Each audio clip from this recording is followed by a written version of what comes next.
Government Notice number 651 of 2025.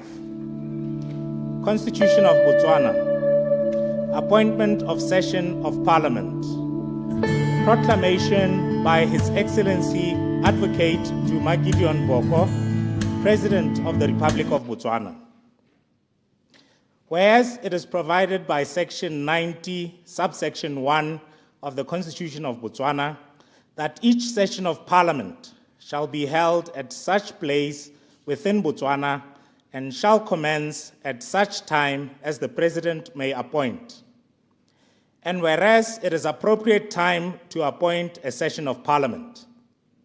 Now therefore, in exercise of the powers conferred upon me by the said Section 90, subsection 1 of the Constitution, I, Advocate Duma Gideon Boko, the President of the Republic of Botswana, hereby declare, proclaim, and make known that a session of Parliament shall be held at Parliament House, Gaborone, commencing at 2 o'clock in the afternoon of the 10th November 2025. Given under my hand and the public seal at Gaborone this 20th day of October 2025. Advocate Duma Gideon Boko, President, Custodian of Public Seal. Ararapeleng. Modimo mothata yothe wena o leng esi moabi wa bothale le kitso. Rona bathanka ba gago ba re kopaneng hano ka ntha ya leina la gago. Re ne le gompieno bothale ja gago ja se le godimo go re kaela mo ditherisanyong tsotlhe tsa rona. O bo re neele gape poiho ya leina la gago le go kgaphela go thoko dikgathego tsotlhe tsa rona gore merero le dikgakololo tsa rona di se kgalalelong ya leina la gago. Tshiamo, kagiso le thitibalo mo hatsheng leno la rona go isa popaganong ya setšhaba sa rona ka ntha ya leina la ga Jesu Kriste morena le mmoloki wa rona. Amen. Amen. Pray be seated.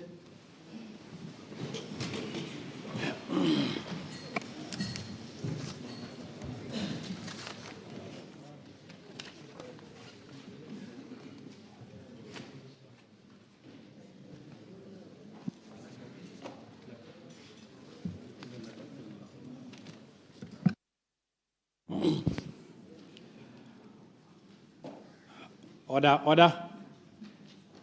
Good afternoon, honorable members.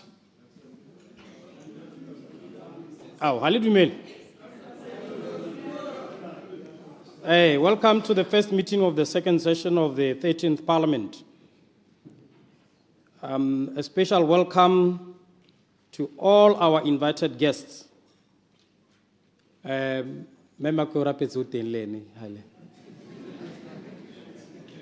Let me, in a special way, recognize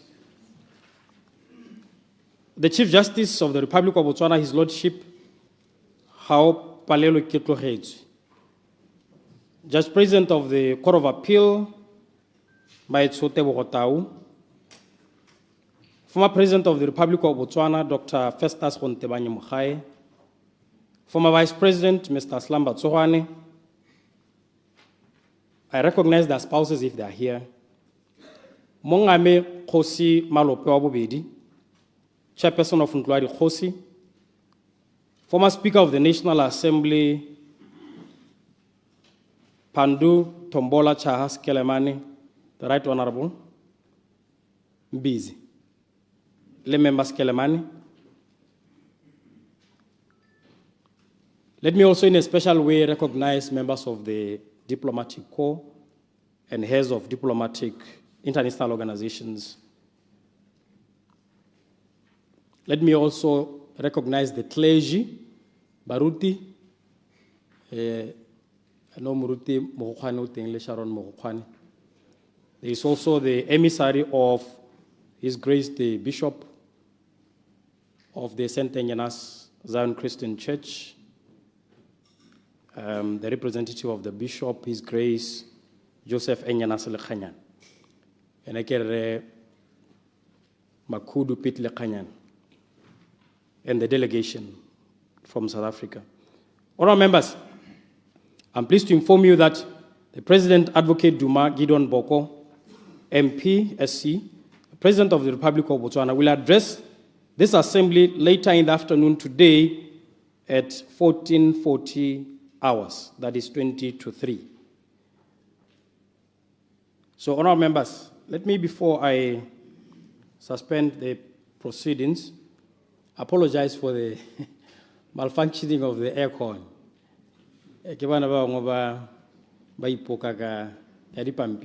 I think they're attending to the aircon. We also have a backup plan of the mobile ones. So, but I think the aircon will kick in. And you can imagine, honorable members, at this point, I shall invoke Standing Order 26.2 to suspend the proceedings until 14:40 hours.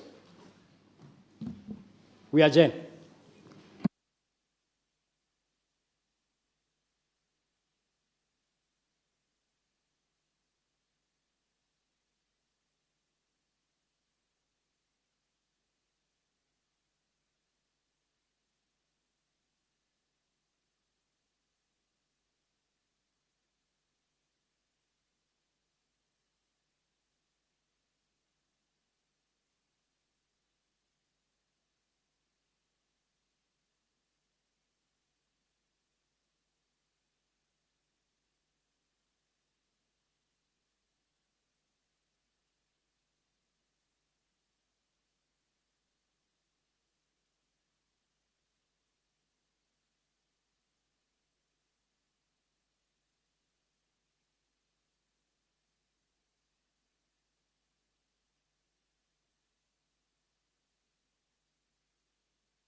Please be seated.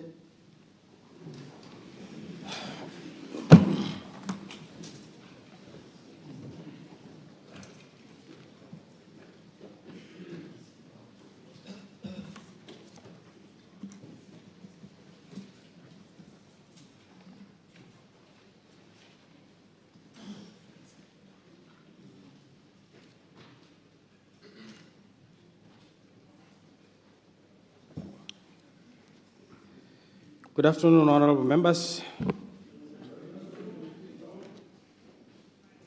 Honorable members,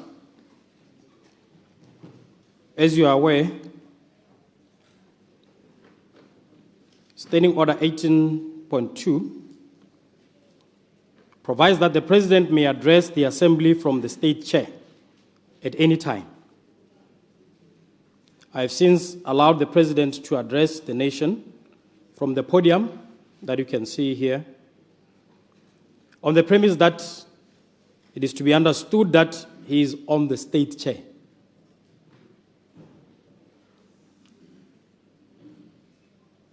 I'm happy to present to you the President of the Republic of Botswana, Advocate Duma Gideon Boko. Mr. President, you may deliver the State of the Nation address.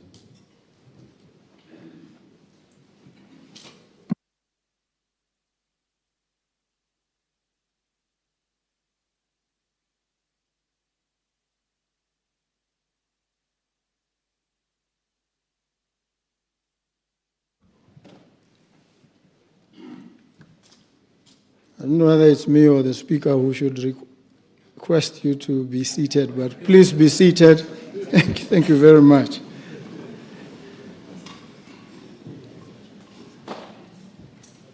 Speaker of the National Assembly, Mr. Ditapelo Kyo-Rapids. Vice President, Ndaba Nkosinati Khaolati. Chief Justice of the Republic, Kgaolapelwe ke Tlogetswe. Former presidents, former vice presidents, cabinet ministers, President of the Court of Appeal, Deputy Speaker, Assistant Ministers, Leader of the Opposition, Members of Parliament, Ambassadors and High Commissioners, Chairman of Ntlwari Khosi, Permanent Secretary to the President, Attorney General, Judge President of the Industrial Court, Judges of the Court of Appeal, Judges of the High Court, and Judges of the Industrial Court, the Ombudsman, heads of international organizations, President of the Customary Court of Appeal, Commander of the Botswana Defense Force, Commissioner of Police, Commissioner of Prisons, all permanent secretaries, the Governor of Bank of Botswana, mayors and council chairpersons, councillors, district commissioners, bishops, religious leaders, the clergy, fellow citizens. I greet and recognize each and every one of you.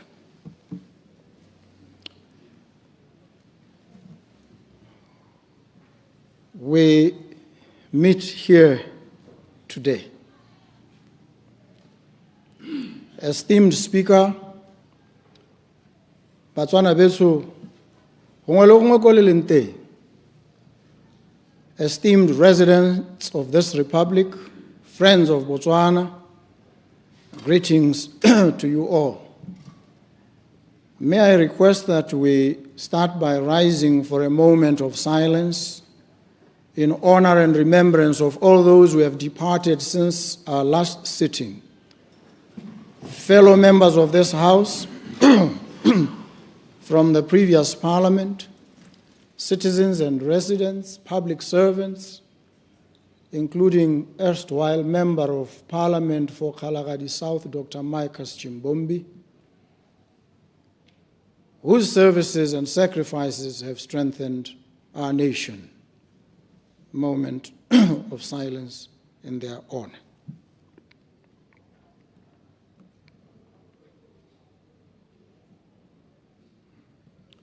Thank you. May God Almighty grant their souls eternal peace and continue to protect and comfort their families and loved ones. We must express our deepest gratitude to Him who blesses us. In the words of Roman scholar Marcus Tullius Cicero, gratitude is not only the greatest of virtues, but the parent of all others. As such, we thank God Almighty for His grace and blessings. In the darkest times, it is His light that guides us, and on the brightest of days, it is Him who makes it so. I wish to point out that government has made some improvements to the way you will receive the State of the Nation address. Notably, copies of the SONA, the speech that I'm about to deliver, will be shared. There's also a more graphically engaging and detailed version that will be shared digitally to enable richer discourse among society. This is our way of enhancing availability of information and our increased accountability to the nation. The second session of the 13th Parliament commences today. We gather here as triumphant champions, makers of history, led by heroes and heroines who carried us to heights never seen before. We are a generation of many firsts. The first government led by the Umbrella for Democratic Change, UDC. The first African country to win in the 4x400 meters relay at the World Athletics Championships. We have Botswana's first men's 400 meters world champion. We have our first Olympic gold medalist.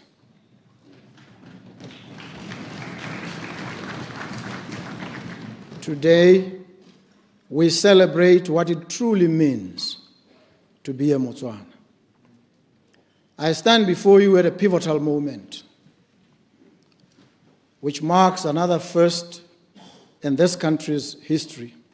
For the first year of the UDC leadership has come to an end.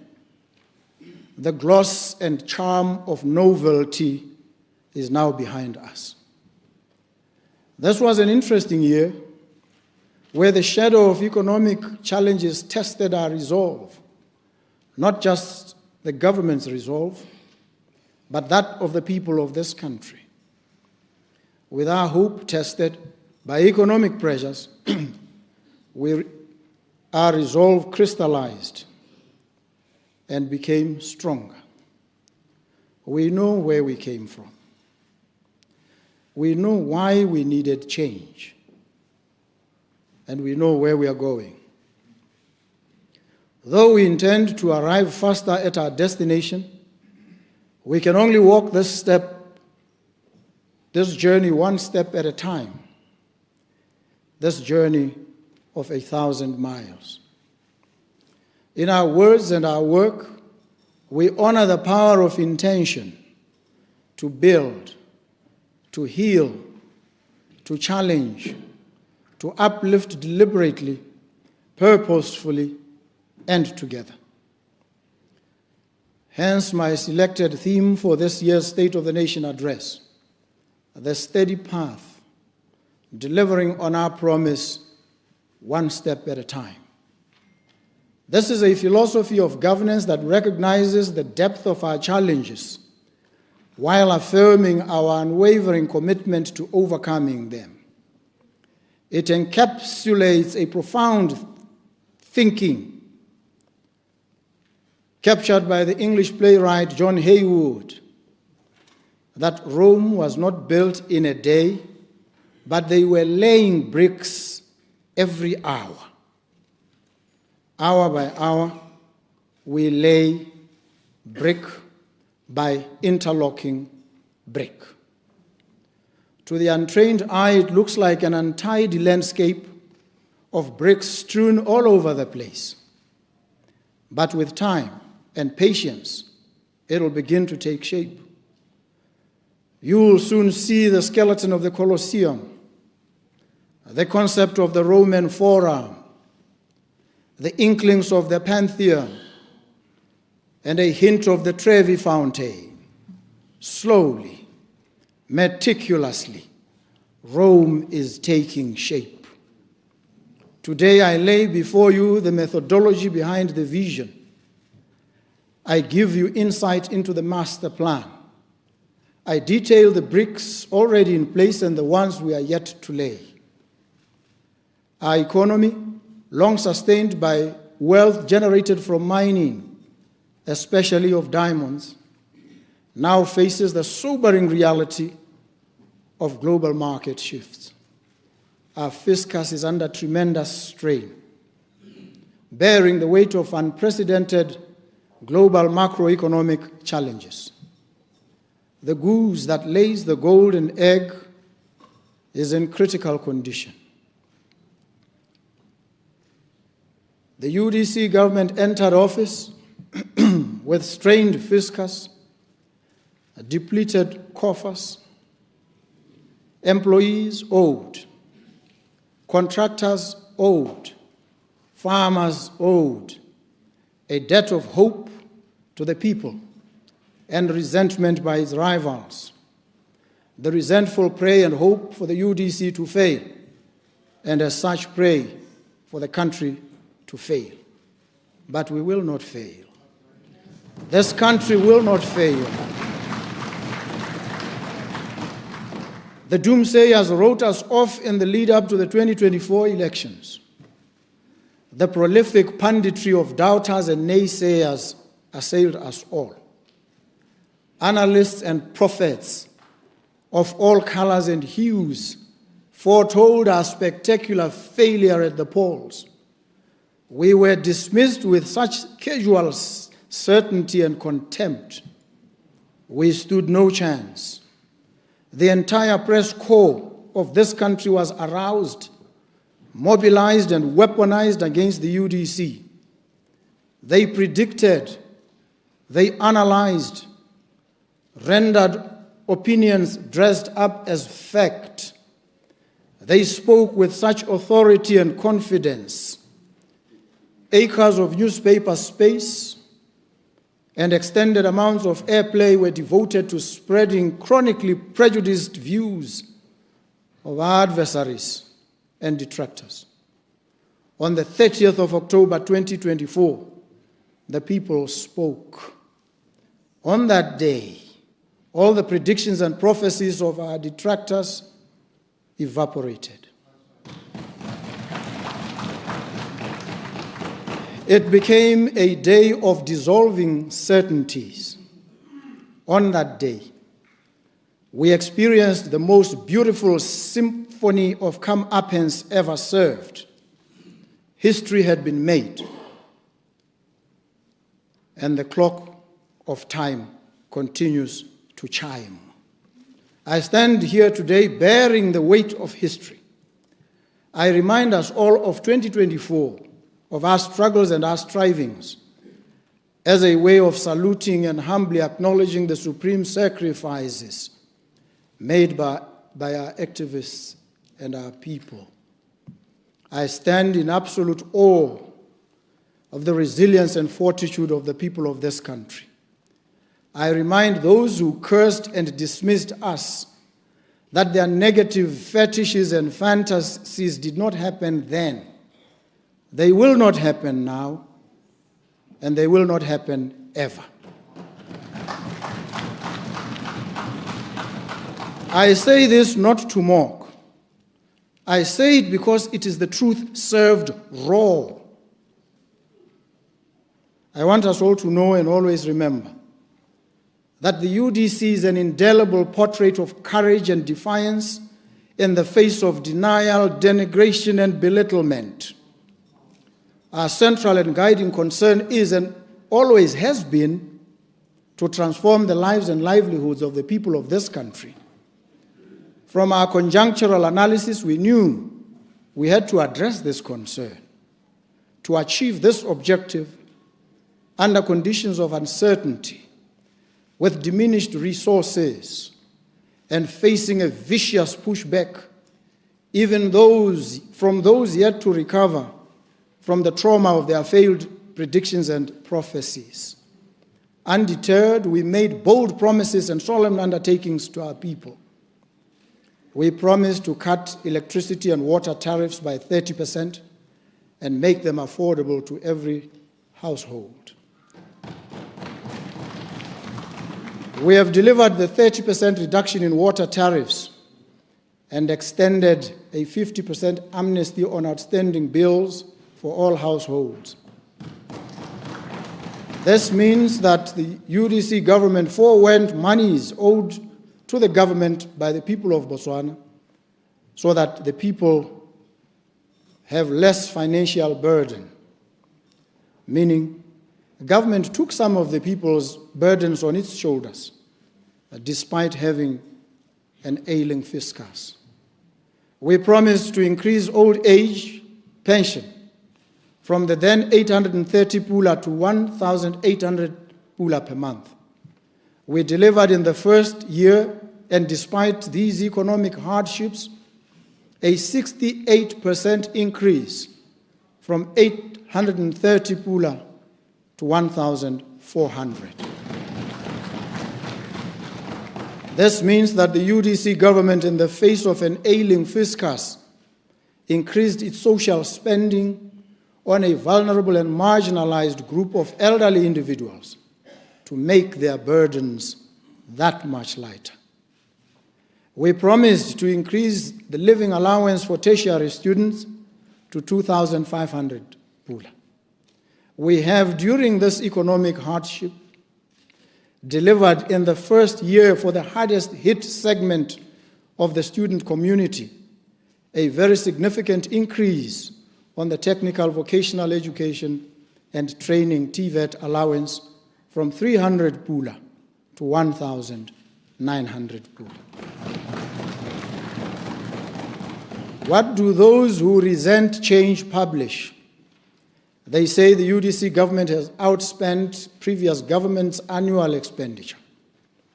They omit to tell you that the increase is caused by giving money directly to the people of this country that need it most, with a 68% increase to old age pensions and a 533% increase to TVET allowances. Mind you, we intend to spend more on our people who have more needs that necessitate the spending. The flashy headlines neglect to mention the people actually benefiting from the increased expenditure. When we give 300 pula allowance to nursing mothers, as we surely will, our expenditure will increase. When we attain the old age pension of 1,800 pula, expenditure will increase. When, not if, when we pay students their 2,500 pula allowance, expenditure will increase. When we begin hiring for our 24-hour public service economy, expenditure will increase. We have no qualms of conscience, absolutely, about increasing expenditure for the improved welfare of our people. We promised to deliver a proper constitutional review In the first year, we've delivered visible progress. The government has gazetted the Constitutional Amendment Bill, which seeks to establish a constitutional court. The bill is ready for debate in the current session of Parliament. This will pave way for a nationwide referendum on the review of the Constitution. Consultations are expected to commence in 2026. We follow the model set by South Africa, whereby the establishment of a constitutional court preceded the constitutional review, so that thereafter there's a forum specially designated to test the rigors and contours of the new constitution before ratifying it into law. We reaffirm our abiding fidelity to the promise of a comprehensive constitutional review. We promise to deliver a sovereign wealth fund that will accelerate Botswana's strategic investments across the globe, ensuring wealth not just for future generations, but even for current generations. We have delivered on this promise, and the Sovereign Wealth Fund has commenced work. We promised to pay a living wage of 4,000 pula. Not only has the private sector continued to overwhelmingly embrace this development, we too, as government, have reached a historic milestone wherein an agreement was reached between government and 7 public sector unions to pay this living wage effective July 2025. When we were faced with a situation of critical shortage of medicine, your government, and through the efforts of friendly nations and international partners, came to swift action. We managed to purchase and obtain donations of medicines worth over 500 million pula, and still counting. Under pressure of an acute shortage, we could not fully exact the levels of saving we otherwise would have if we were procuring under more hospitable circumstances. The systemic challenges of the current value chain of providing medicines have been entrenched for decades, and we are dealing with them boldly to uproot their inefficiencies as quickly as possible. These accomplishments are just the beginning, and we can and we will continue to do more as we move into the next year. However, in the face of real economic challenges, the challenges that our country faces, these accomplishments must not be downplayed. Let us continue to be a nation that possesses the grace of gratitude for what we have achieved under these circumstances, without losing hope for better achievements. We've also made good strides in non-financial objectives that we set in the last State of the Nation address. We've begun rebuilding the nation's trust in its institutions. We've made key appointments to a number of ministries and statutory entities. We have made meritocratic appointments to the judiciary. We've made appointments to the Directorate of Public Prosecutions. We've welcomed a new commander of the Botswana Defence Force. We've made appointments at the Attorney General's chambers. We've made board appointments to parastatals that have begun turning their entities around. We've employed public servants in various positions throughout different ministries whose impact is felt daily. We will continue to make the right appointments. This government does not discriminate. We promised to deliver dignity to all persons in this country, and we began by burying a man in his ancestral home as one of this government's first acts in leadership. We have upheld freedom of speech and expression and given Botswana their voice back. And we saw, flowing from that, enraged, sometimes frustrated members of the population take to the streets in exercise of their freedom on several occasions without any fear of police brutality. Most recently, we introduced different languages to national news broadcast. This is your Botswana. You are safe here. You are part of this country's story. When the resentful accuse the UDC government of trampling people's rights, remind them that for the first time in a long time, the rights we are enjoying in this country are not words on a fading parchment, but are tangible and real.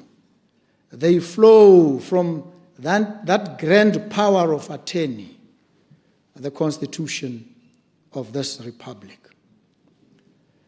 There is no looking back on this journey that we've started together. We march forward. We aren't tripping, but we may stumble sometimes. Botswana, your elected representatives spent a better part of the past few months traversing the breadth and dimensions of our country, listening to your ideas on how to take Botswana forward.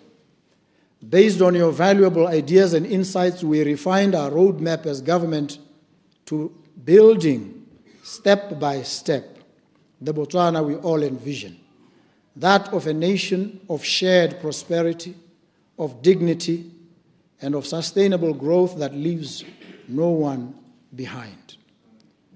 We have begun shifting Botswana's public service and political culture towards promoting greater accountability, launching with intent comprehensive economic diversification programs, renegotiating our position in the global diamond market, and responding decisively to the acute crisis, particularly in our healthcare and education system.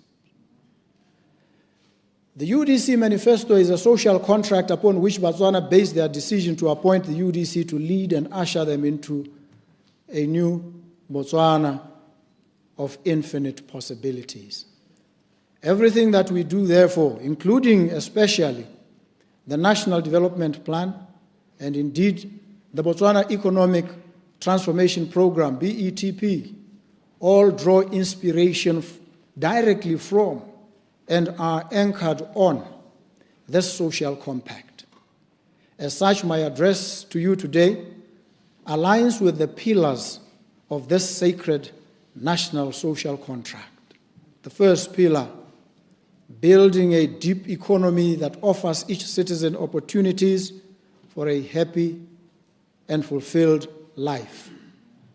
Botswana has experienced challenges before, and each time we've emerged stronger, wiser, and more united. As the great Nelson Mandela reminded us, the greatest glory in living lies not in never falling, but in rising every time we fall. Botswana have always risen, and I declare to you, with full conviction and fortified hope, Botswana is rising again to heights she has never reached before. The steady path we traverse as we navigate our economic challenges, though urgent, is not one of hasty shortcuts. It is a path of hard work and tangible progress aimed at diversifying the economy for resilience and laying the foundation for sustained growth anchored on good governance, security, and institutional performance that will endure for generations. In order to address these challenges, the government engaged in a rigorous process to develop the 12th National Development Plan, NDP 12. NDP 12 emphasizes inclusive growth built through a private sector-led economy. It buttresses ambitions that refocus the development process to drive towards our true north, a definition of our core principles and enduring ideals of our government for a high-income Botswana that is digitally enabled, export-driven, and economically diversified, where every citizen is employed, empowered, and fulfilled. A key driver of NDP 12 emphasizes economic diversification, job creation, and sustainable growth. And this is the Botswana Economic Transformation Program, BETP. BETP will accelerate Botswana's transition into a high-income economy with per capita income of 200,000 pula by 2036. The program will reduce Botswana's reliance on diamonds, diversify exports, and create quality jobs for Botswana through inclusive, competitive, and sustainable growth. BETP sets 3 objectives. Number 1, achieving high-income status by 2036. Number 2, generating large-scale quality jobs. And number 3, diversifying into new industries and value chains. The 4-week economic and social labs process united government, civil society, the private sector, academia, experts, and development partners to design investment-ready projects and remove key bottlenecks. From the voices we heard in the villages and cities, from the hopes etched in every household, we shaped and developed a plan and a strategy, not just for recovery, but for restoration and renewal. The priorities we now pursue: economic diversification, accountable governance, human capital investment, and sustainable innovation, are designed to meet the moment and uplift every Botswana.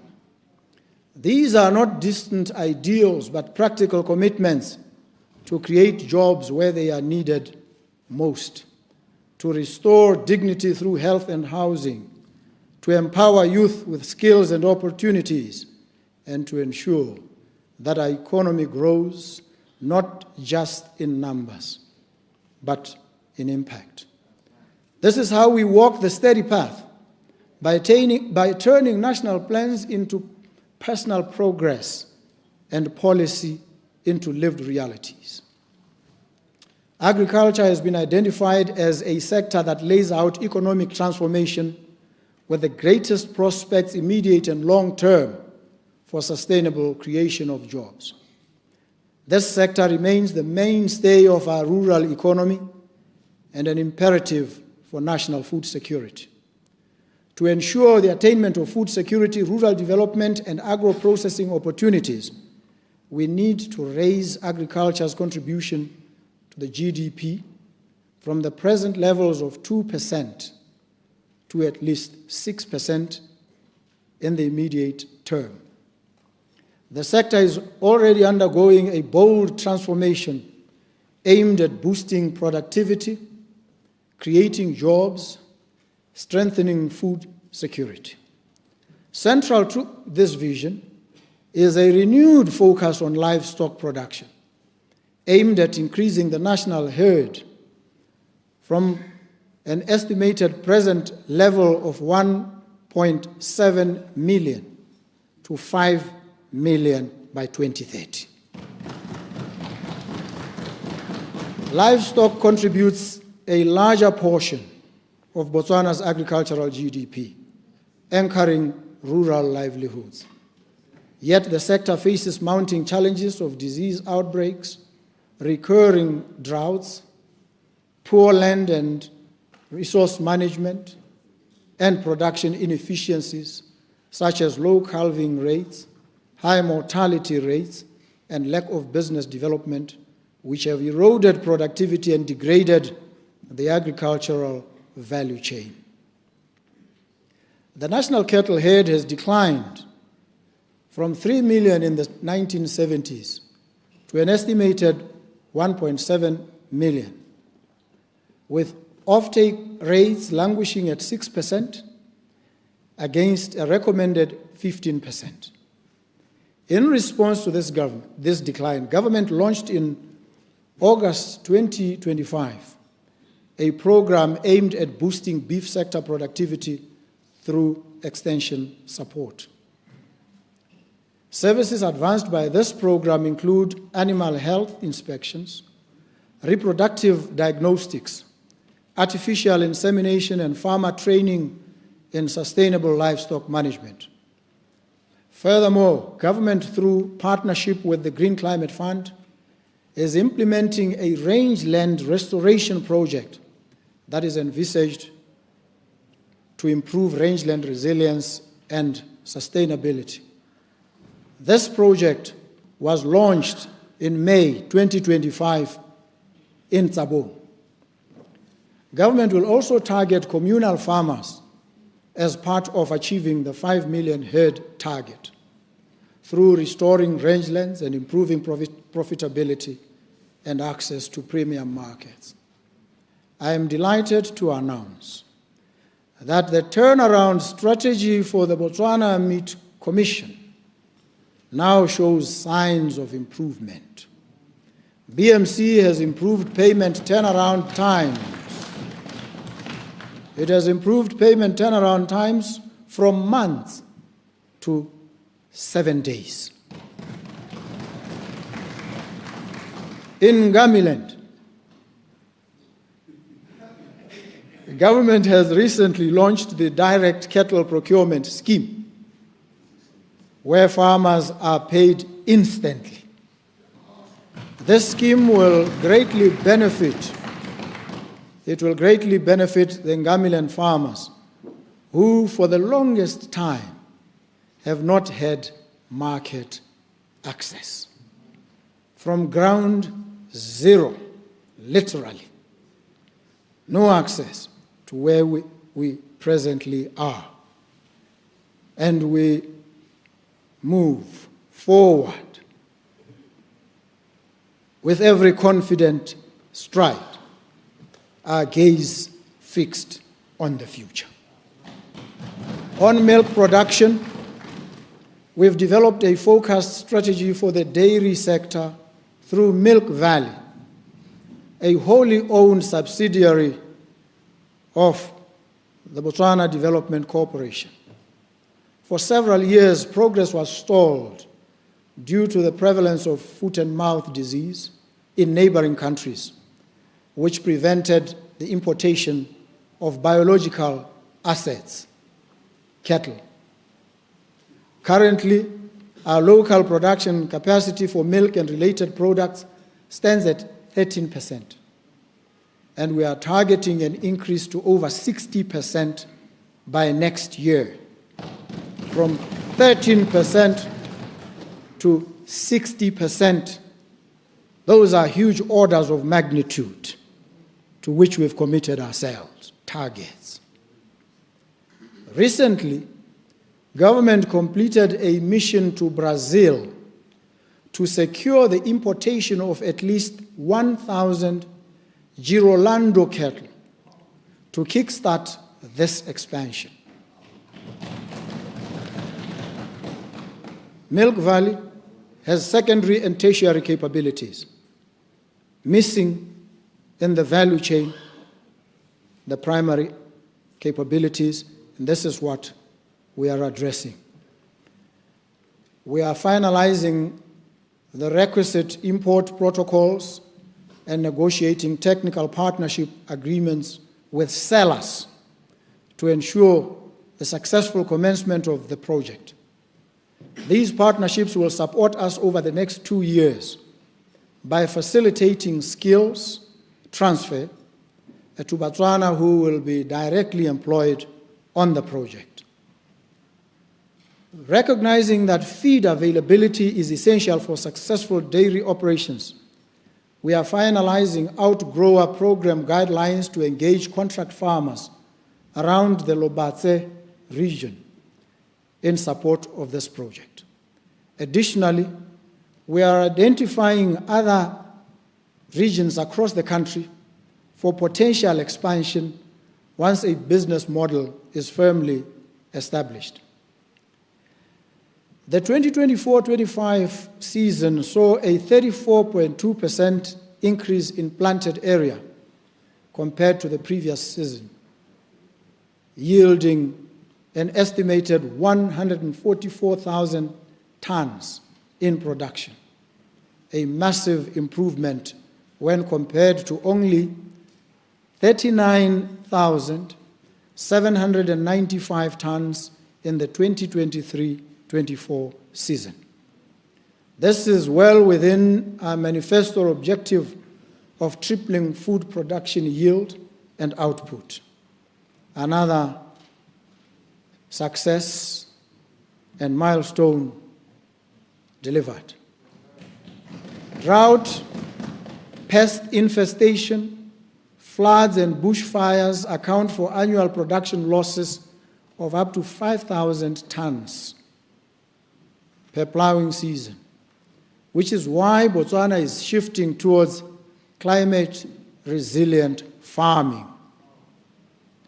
Accrued horticulture production rose to 88,670 tons from 2,400 hectares, yielding an impressive 77,398 tons of vegetables and 11,272 tons of fruits. Again, evidence of great progress. This output meets 80% of Botswana's national vegetable demand and 29% of its fruit demand. Recognizing the importance of commercial scale farming, which would help us achieve the goal of national food security, we, together with a group of investors, arranged for 16 farmers from across the country to visit Bangladesh from the 25th to the 30th of July 2025.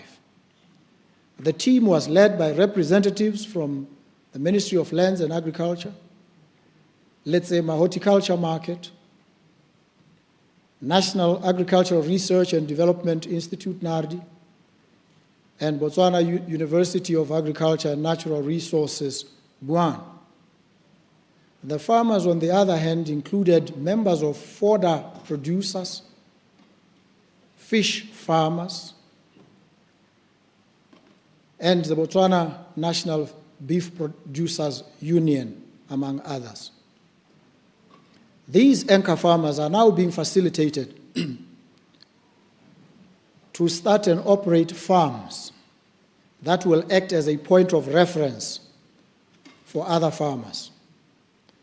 To diversify the economy through agriculture, government is leading a policy shift which will enable licit cultivation and use of industrial hemp and medicinal cannabis.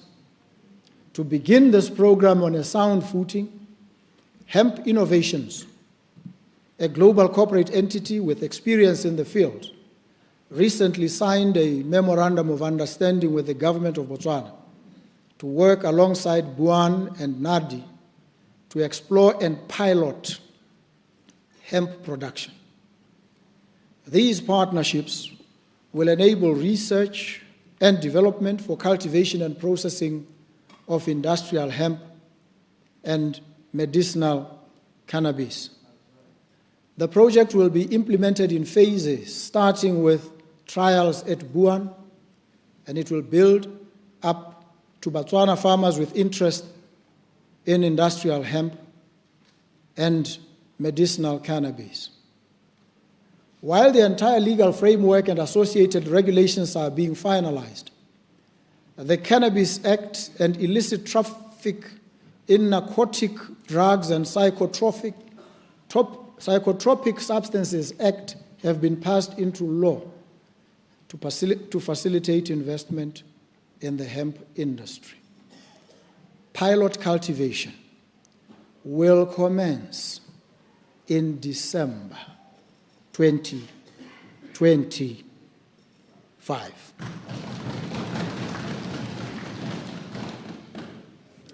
And it will commence in December 2025 under strict oversight by the relevant authorities in line with applicable laws and regulations.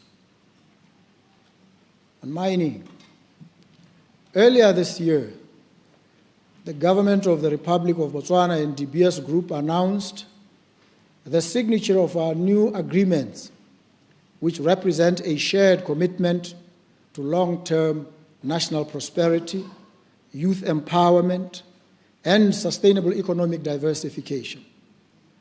Under the new agreements, Okavango Diamond Company, ODC, accesses an increased portion of Botswana diamonds starting at 30%, increasing to 40%, and ultimately to 50% over the period of the new agreements. The ODC has announced that it is ready to undertake contract sales as an important step to diversify its sales model to handle larger volumes of diamonds. The extension of the Botswana mining licenses to 2024 will enable Botswana to deliver long-term value from its existing mining assets as well as mine life extension projects. Another key feature of our new agreements is the increased focus on marketing natural diamonds to preserve the long-term value of our diamond assets, a priority that becomes even more critical during periods of market pressure. Government is now partnering with De Beers to develop, fund, and execute strategic marketing initiatives globally to enhance natural diamond desirability and demand. One such initiative is Desert Diamonds, recently launched in the United States through a nationwide campaign and partnership with key retailers ahead of the crucial end-of-year selling season.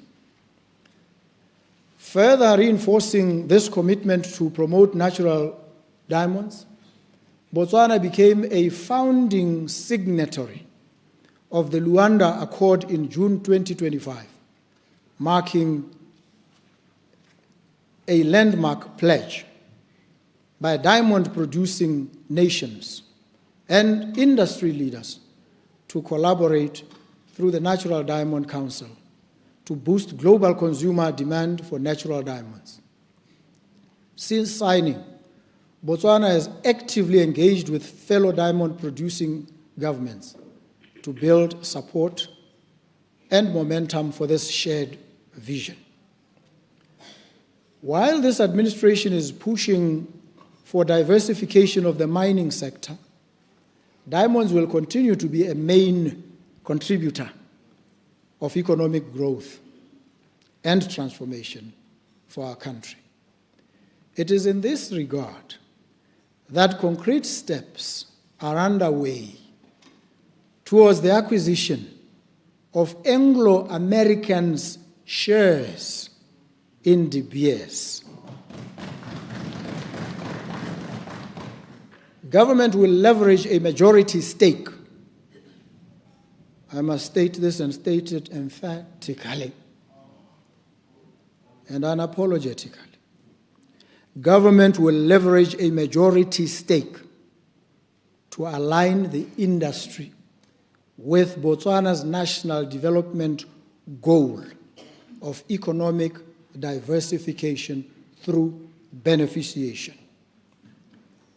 As part of Botswana's beneficiation strategy, approximately 1.4 billion will be invested to finance the construction of a plant for the production of critical mining chemicals essential to the battery sector, the mineral sector. The plant, which is to be Southern Africa's first integrated facility, will be developed in Palape, with access to a railway line connecting Suwa town, where soda ash as the biggest input will be sourced. So if Maung was similarly circumstanced, leader of opposition, there's no doubt it would be coming there.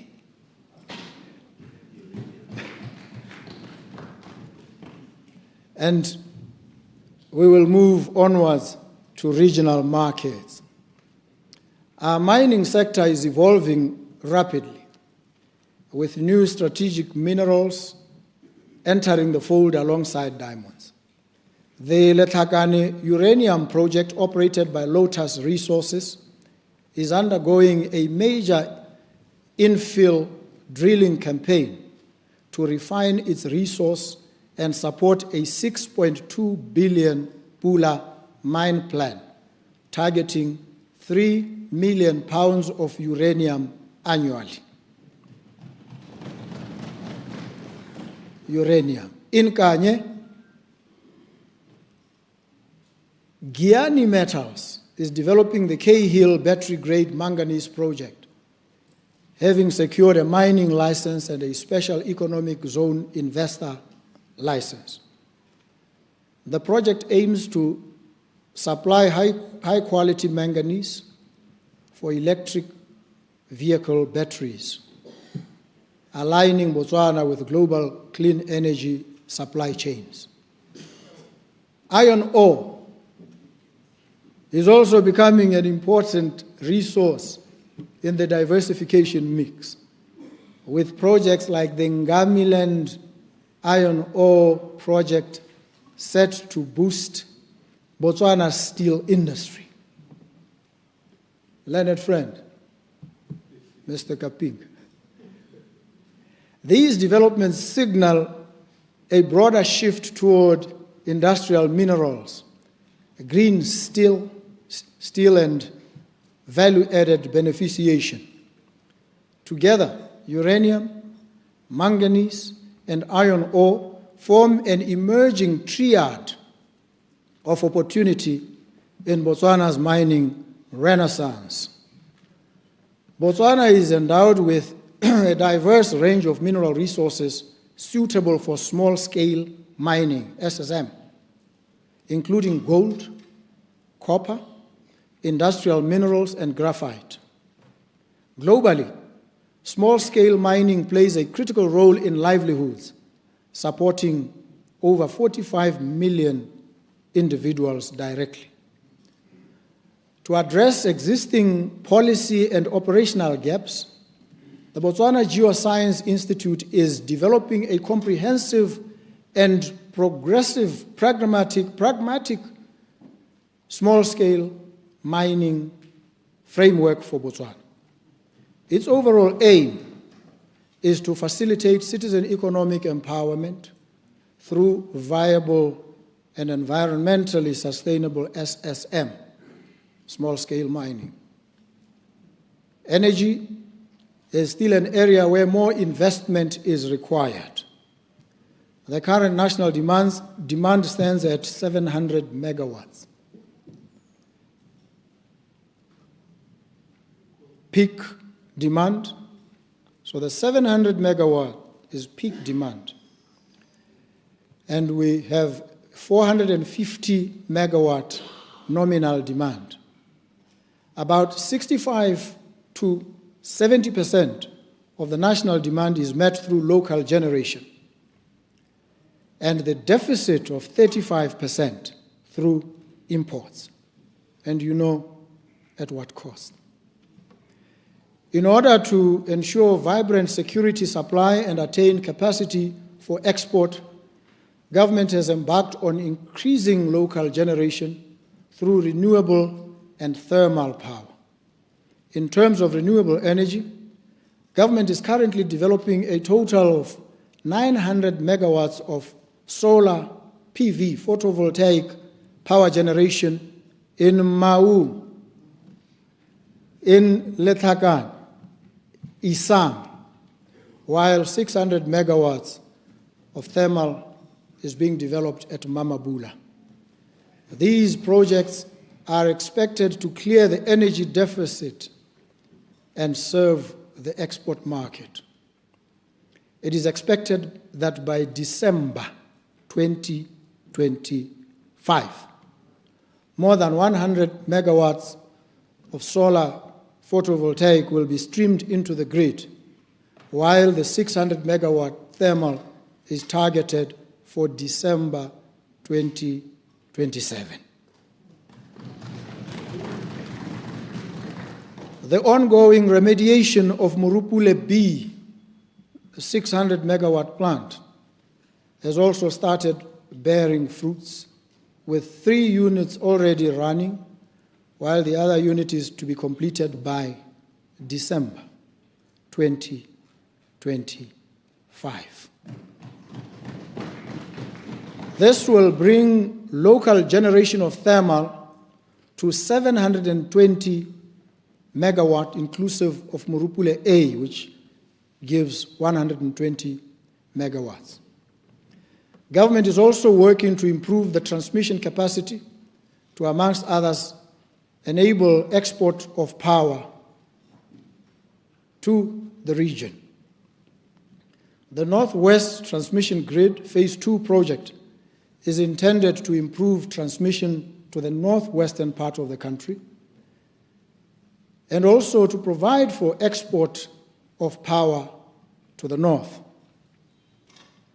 Botswana bethu, our country is positioning itself to partake in the growing global market for renewable energy certificates. In July 2025, we formally tendered our application to the iTrack Foundation to become an authorized issuer of international renewable energy certificates, IRECs. Once approved, this will open a new revenue stream for project developers and corporate buyers seeking to meet carbon neutrality commitments. In order to ensure that security of petroleum products supply is, in order to ensure all these, security of petroleum product supplies is essential. It is essential to sustaining economic growth, national stability. And so Botswana Oil, through government funding, is advancing major storage projects to increase the security,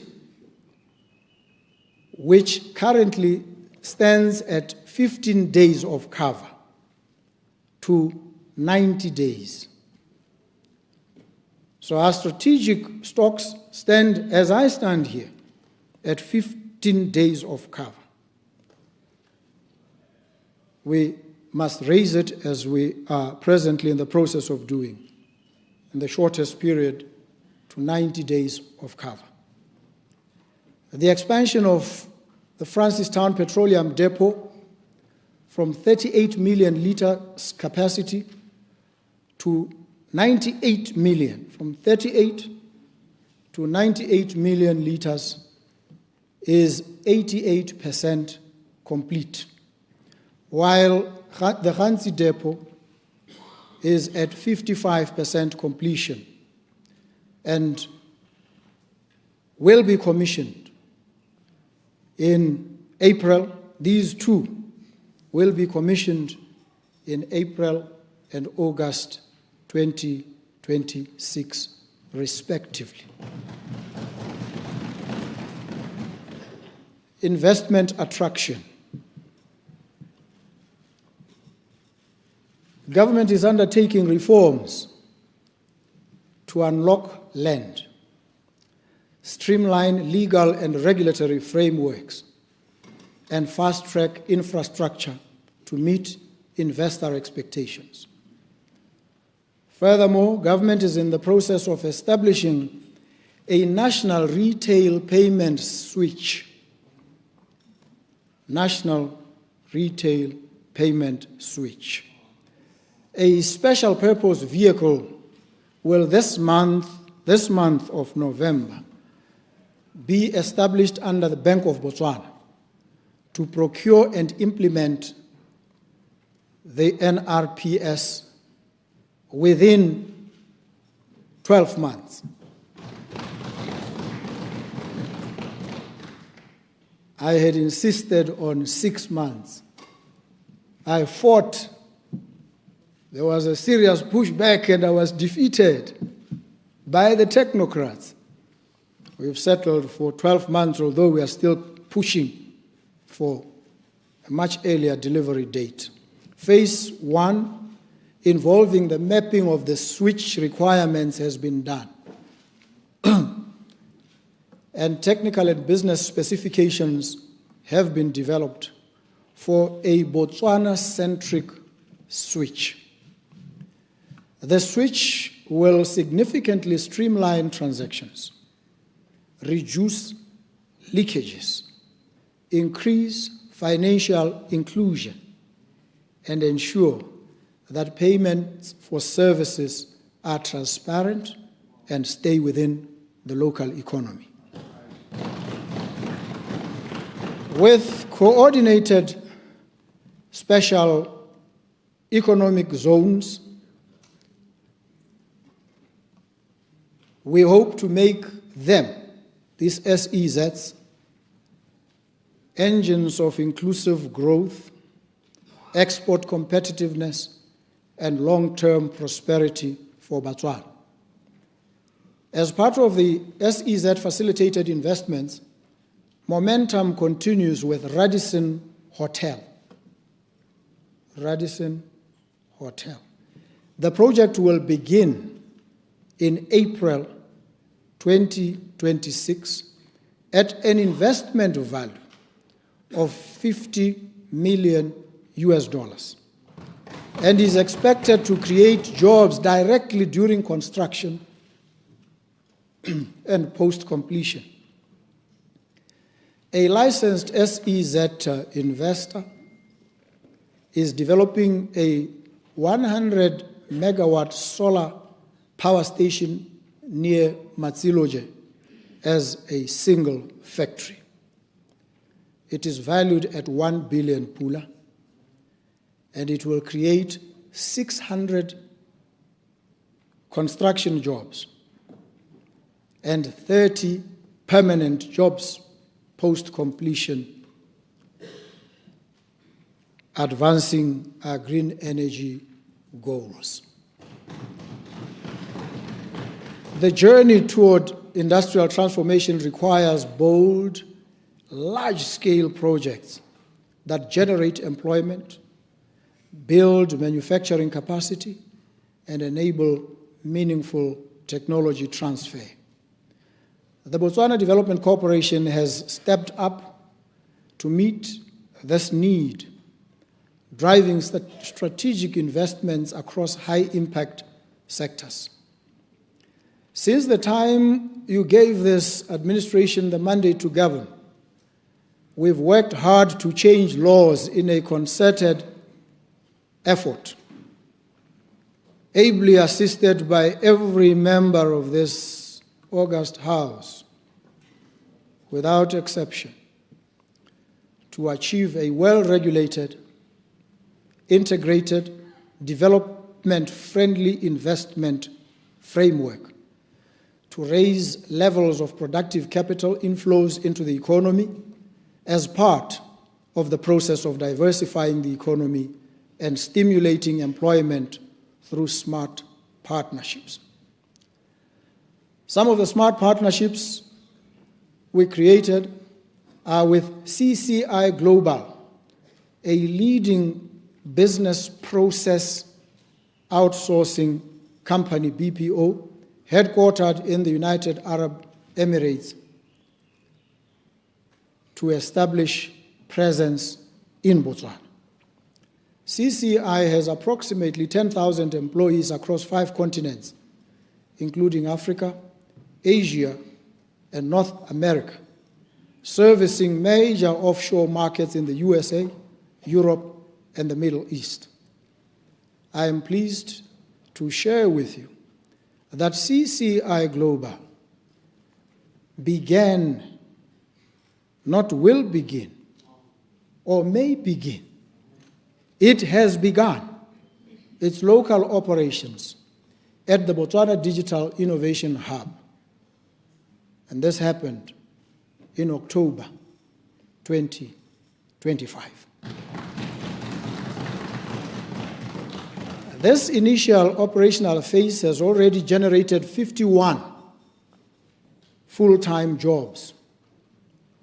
And from the constraints of space at the place that they operate, this will increase over the next few months to 720 jobs.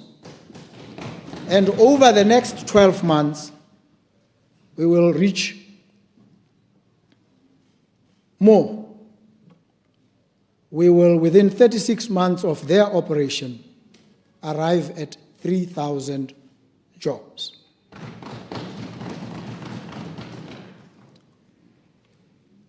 In our effort to strengthen the position of Botswana as an attractive destination for investment, we continue to take progressive steps. It is in this spirit that we are establishing the Botswana International Financial Center, BIFC, a la Abu Dhabi, a la Dubai, a la many others across the world. And this is a bold national initiative that will position our country as a well-regulated and trusted gateway for international investment and financial services into Africa. The Botswana International Financial Center will operate as an independent jurisdiction founded on the principles of transparency, accountability, and rule of law.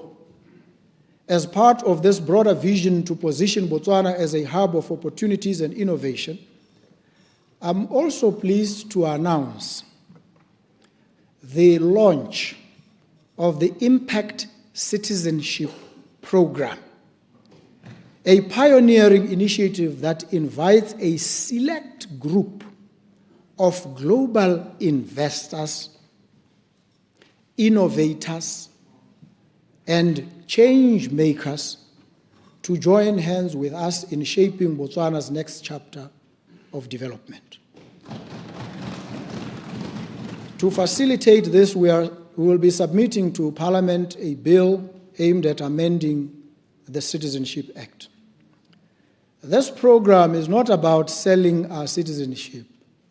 It is about inviting partnerships that make impact, attracting those who share our values and are ready to contribute meaningfully to our national development goals.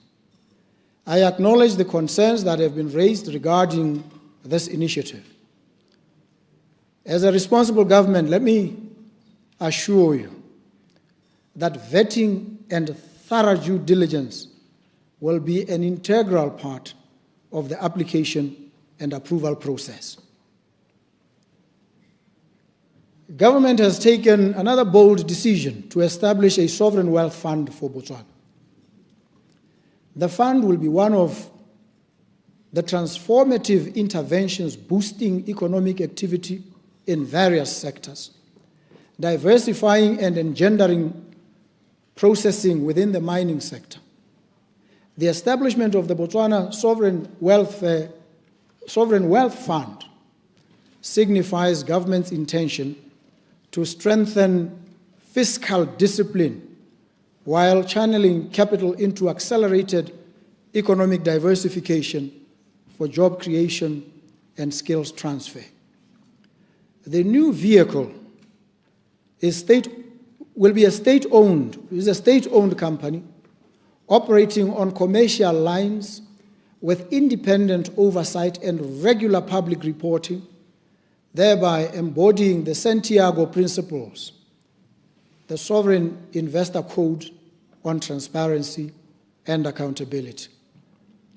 Botswana Sovereign Welfare Fund will be independent, ring-fenced, development-focused, and benchmarked against global peers.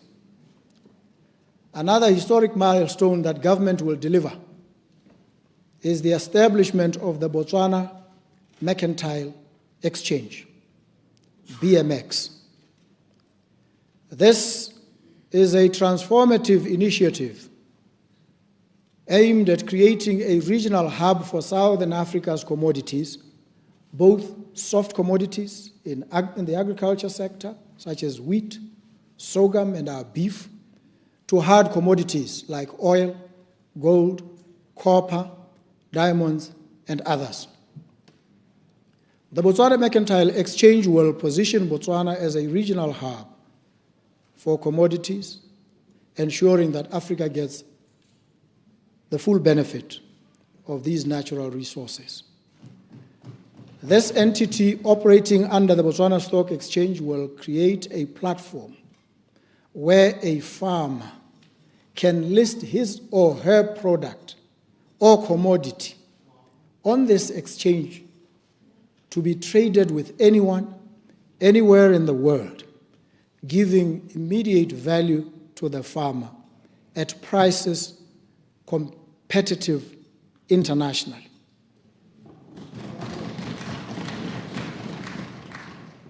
Our farmers' commodities will therefore become international commodities. The Botswana Mercantile Exchange will be operational by March 2026. Tourism remains vital in the economy of Botswana. With its extensive value chain and labor absorption capacity, it is a tool for economic development, playing a significant role in responding to the country's socio-economic challenges.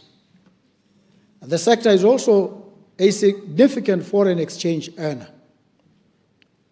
We are working together with all stakeholders in the tourism industry to double Botswana's international tourist arrivals in the next 5 years, with a view to creating more jobs and increasing the sector's contribution to GDP. What does this entail? Upgrading our airports, inviting long-haul flights into the country to facilitate ease of access for international tourists. Our fellow citizens are also becoming active participants in the tourism economy, with concession allocations in Ngamiland and Makgadikgadi serving as instruments of empowerment. Joint ventures in Kwai and Mababe have attracted 72 million pula in investment and created thus far 127 jobs, with other communities undertaking expansion projects through their respective community trusts. Sport and the creatives. These sport and the creative industries extend far beyond individual well-being and leisure. They have immense potential to contribute to the economy. This underscores the broader national significance of sport and the arts. We are therefore currently updating all the relevant policies and legal frameworks to unlock the potential of this sector and to support its growth. The cinematography bill which will modernize Botswana's film industry with clear standards for production, distribution, and exhibition, will be tabled before Parliament in the current sitting. The reintroduction of sporting activities in our schools is therefore a valuable investment in the future, as it will enable us to nurture elite athletes, performers, actors, and diverse creative talents. I am delighted to announce that government has taken a decision to avail 200 million pula from the alcohol levy fund towards procurement of creative arts content from our young people. At the best of times, the budget was about 2 million. It now is being raised to 200 million. It will spur our creatives, our comedians, our performers, and other participants in the creative space to generate meaningful, entertaining, enhancing, fulfilling content. To the youth of our great nation, our most precious resource, more valuable than any physical asset we possess, we see your energy. We value your ideas. We admire your courage, your abundant and diverse talent and creativity, and your innovative spirit stand at the very heart of our national renewal. This administration is committed to creating the environment that will nurture your potential, support your entrepreneurial dreams, and harness your digital native capabilities for national development. We will not dismiss your ideas, but develop them. We will not ignore your aspirations, but invest in them. The Botswana we build tomorrow will be shaped by your imagination and courage today. Our country faces a pressing unemployment crisis, especially among the youth, at 38%. Government selected 186 projects across 9 priority sectors under the BETP. And these selected projects were partly based on their potential to create employment. BETP intends to create 512,000 jobs in the next 4 years now, primarily targeting youth. Furthermore, the Office of the President has established the Presidential Youth Empowerment Campaign, PYEC.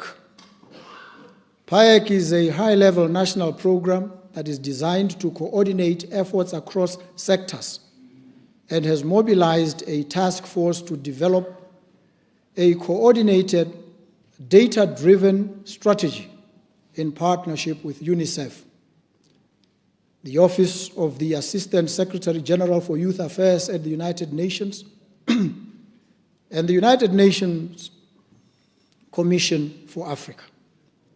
A baseline study will be undertaken to identify 1,000 most promising candidates and produce key deliverables, which include a Botswana Digital Employability Index, a national trainer registry, and a youth policy brief. These tools will guide future interventions and ensure targeted impact which we will scale to 10,000 participants.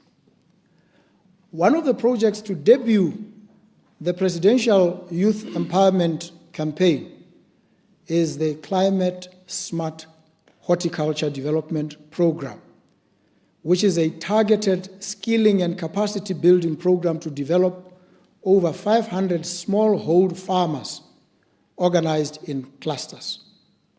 To help young farmers meet buyer specifications, scale production, and access startup funding, a horticulture-specific fund in partnership with financial institutions will be established. Through collaborative efforts of various partnership organizations, beneficiaries will be facilitated to access both local and export markets through this program. Among the initial youth empowerment campaign projects, we have the Textile Acceleration Program, the Government Automobile Maintenance Program, the Digital Content Creation Hub, all of which have a component of skills development and mentorship for growth of priority industries and employment creation. Initiatives for development opportunities for Botswana youth will be delivered under the new agreements. The recently launched International Graduate Development Program is the first of such initiatives. This is a rolling 2-year program where Botswana graduates will have an opportunity to work across DBS global operations, developing future-fit skills for the diamond industry and beyond. University sponsorships for master's and PhD studies and internships with DBS for students from tertiary institutions across Botswana will be launched in December 2025 to provide opportunity for growth of skills and participation of Botswana in diamond beneficiation. Our new agreements with DBS provide for a diamond entrepreneurship program, which is on track to be launched in the coming months. This will develop Botswana entrepreneurs as diamantes or in diamond-related services through 2 5-year programs. All these initiatives are part of this administration's aggressive response to creating meaningful jobs for our young people. In acknowledgement of the challenges of drug and alcohol abuse that our young people face, government is in discussion with business partners to help complete and operationalize, in the last quarter of this financial year, a 50-bed youth-friendly rehabilitation center in Seruwe, with both inpatient and outpatient services. This is but one of the many steps that government is taking to wage war against this scourge so that no young Botswana gets robbed of his or her future by drugs and alcohol abuse. I know there's some concern that government is not fighting the drug problem enough. Let me tell you, in confidence, it is a very complex problem to deal with, where many of the institutions that would otherwise be enlisted in fighting the scourge themselves are complicit in perpetuating and fueling it. It requires skill. It requires a different style of handling some of these things. So it is not that nothing is being done. Sometimes you've got to go quiet and go deep in order to unearth the scale of rot that we have to contend with. Infrastructure development is critical to attaining long-term economic and social goals. As a land-linked country, Botswana provides critical connectivity in Southern Africa, being a key transit route to countries such as Namibia, Zambia, Zimbabwe, Angola, and South Africa, through the North-South and the Trans-Kalahari corridors. As a transit country, Botswana is poised to play an important role in facilitating intra-Africa trade, as the implementation of the Africa Continental Free Trade Area Agreement has commenced. Our transport legislation and standards are to be reviewed, harmonized, and aligned with economic communities' expectations. In line with the commitment of transforming Botswana into a transport hub for the 360 million strong SADC market, the government intends to improve the national roads network through high-quality tolled roads to ensure sustainability in the development and maintenance of roads in Botswana.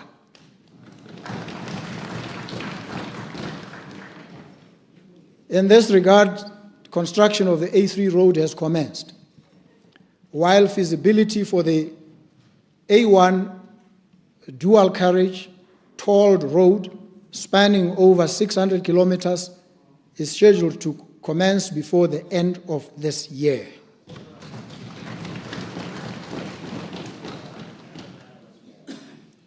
The eminent member has motivated that such projects be kept as far away from local contractors as possible. And I listened to him and I felt that if you take what he says at face value, you might not understand the point he's making, but he's making a profound and fundamental observation that the work in our infrastructure projects has been substandard.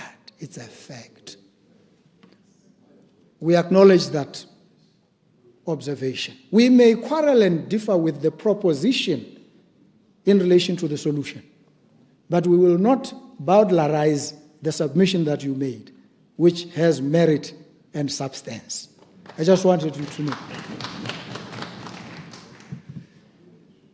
So our strategic location as a country positions us as a vital hub for trade and connectivity. Botswana's position in the Southern African region provides a distinctive benefit, unique to us, for us to become a hub for trade and connectivity. As the country advances its economic transformation and integration, rail transport is becoming increasingly critical to unlocking new markets. Rail. To support this, the government is developing alternative rail lines. Mamabula-Lephalale railway line and the Mosetseka-Zungula-Livingston line are being actively pursued as part of SADC's strategic plan of the North-South Corridor, NSC. Upon taking office, this government urgently reviewed the development manager model to assess its fiscal sustainability. The review was completed in March and published in August. It revealed serious flaws, including procedural gaps, weak stakeholder engagement, and misalignment with legal frameworks. Most concerning were the financial implications, as the structure and magnitude of associated fees placed an unsustainable burden on public resources. In response, government revoked all 3 presidential directives that had approved the model and its governance structures. 16 projects already under construction will continue using alternative delivery or financing methods. Members of the legal profession will know that in this space, the law asks one question. Even if you say this tender was unlawfully awarded, the law says, is the contractor on the ground? Has the contractor placed boots on the ground? If the answer is yes, even if you wanted to cancel, you can't. So the 16 projects fall in that category. Just explaining. But those in respect of which no boots had been firmly placed on the ground, a robust review is underway. Those that are continuing, alternative financing models. The rest, all the risks associated are being actively assessed. And we want to proceed under heightened oversight.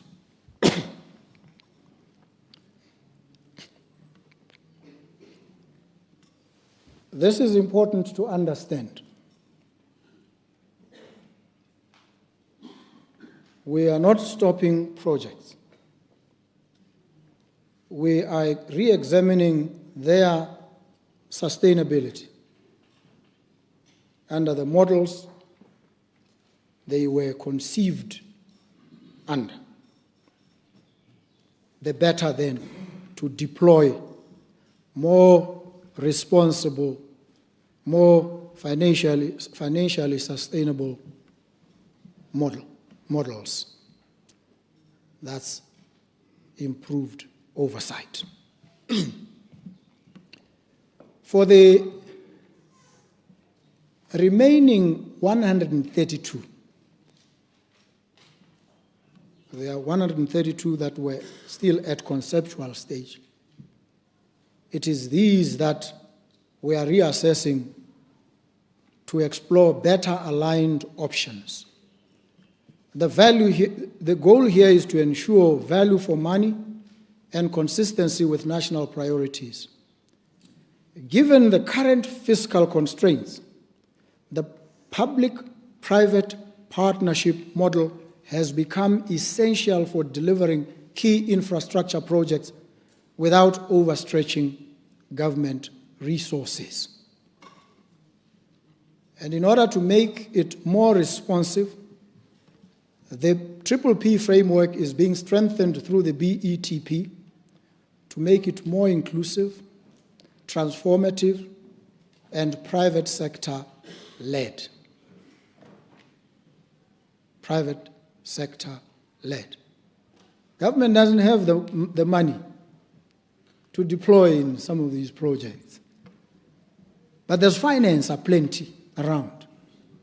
And we know finance left to its own devices can become dangerous and predatory. But finance properly enlisted and deployed in the service of a development agenda can become a very, very good servant. So we are enlisting capital here, finance, as a servant of development. So over the next 12 months, urgent milestones that we want to attain include tabling the PPP bill, deploying PPP functions, resourcing the PPP unit, and operationalizing the appropriate governance structure. These steps will ensure that PPPs deliver value, efficiency, and impact. The provision of safe drinking water remains a key priority for all of us and for this administration. The implementation of water and sanitation projects during the 2025-2026 financial year has mainly been focused on the completion of major projects. Projects such as the NSC 2.2, Palape to Mamashia water supply pipeline, contracts 1, 2, and 3. NSC 2.3, Mamashia to Gaborone water supply scheme, Lobatse water master plan, Molepulule NSC connection, Kamononya, Moshopa sanitation, Mamashia water treatment plant, Swapong South, Phase 2, Good Hope water supply, Phase 2.2. All these are at wrapping up stage and are consolidating final accounts. The process of concluding the outstanding works has been affected by delays in payment of services rendered. We've incurred a serious loss of time, suffered delays because we were either slow or unable to pay contractors. It is not because we don't want, it is because we simply are in no position to. So our challenge, as I said, where do we find the money to deliver these much needed services? The Maung Water and Sanitation Project is coming to an end, with early beneficiation realized for both water and sanitation. The Kanya Sanitation Project has taken unduly long, but is now winding up, and most of government's institutions have been connected to the system. Pipeline gaps are being addressed to fully operationalize the entire scheme to enable the Kanye community to be connected. The Boteti South Central water supply is 98% complete, while the Kanye network rehabilitation stands at 96% completion. The project will be completed by the end of this financial year. Projects that were in their earlier stages of implementation by the beginning of 2025-2026 include Molepolole water treatment plant, which is now about 80% complete. Molepolole water and sanitation, 22% complete. Veda Makopong water supply, 50% complete. Dimajwe water supply, 30% complete. And Suwa, don't celebrate 30%, need to up the ante. Suwa water supply is at a measly 9% completion. And these projects as well have been seriously affected by payment delays. So they have tended to progress very slowly. Digitalization. Digitalization is the pivot point of our economy. It's the fulcrum. It is a critical enabler for our bold transformation of the economy. And so government, through the Ministry of Communications and Innovation, in partnership with the Botswana Development Corporation, Botswana Telecommunications Corporation, and other stakeholders, have commenced an ambitious journey to launch and go live an ultra-modern, secure platform where all government services will be delivered, and this within the next 6 months. This will be backed by improved backbone infrastructure that will ensure reliability and stability of the platform. I know you don't want any downtime. The citizens more so. We don't want any downtime, all of us. Procurement has been a major bottleneck, slowing down progress in many development initiatives. Procurement. To address this issue, government will, this coming month, invite experts and expert companies to bid for the provision of e-procurement services. This is a bold move that will rid our procurement of corruption, raise the levels of transparency, strengthen and standardize procurement controls across government, while ensuring that government no longer suffers the devastating damage caused by the high prevalence of price gouging.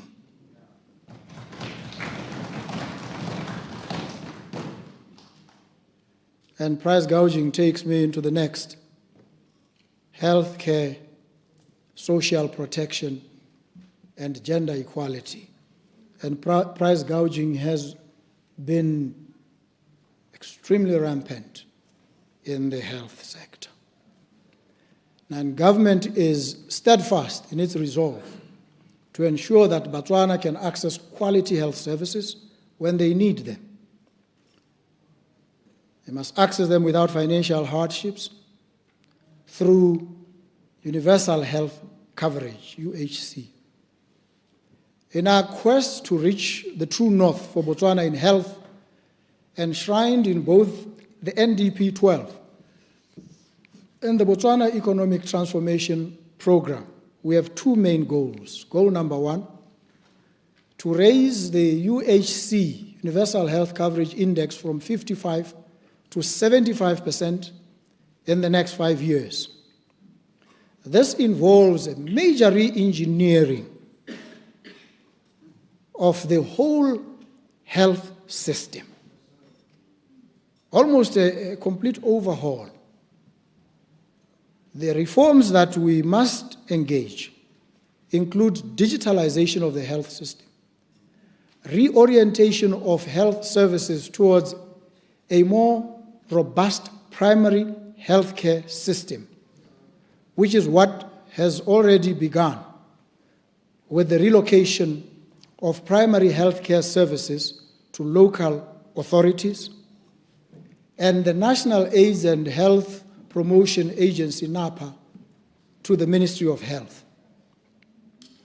Reimagining drugs and medicine supply chains to ensure predictable availability of commodities for Botswana, and modernizing infrastructure. Goal number two, the introduction of a sustainable health financing scheme, the National Health Insurance, which will be co-created with Botswana. The process has started. Stakeholder engagements are continuing with different groups from academia, policymakers, politicians, and Botswana.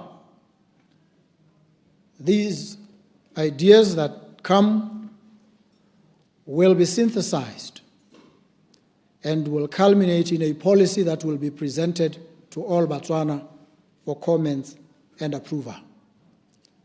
I officially declared a state of public health emergency on the 25th of August 2025 in response to a catastrophic collapse of the medical supply chain, which had been building up for decades.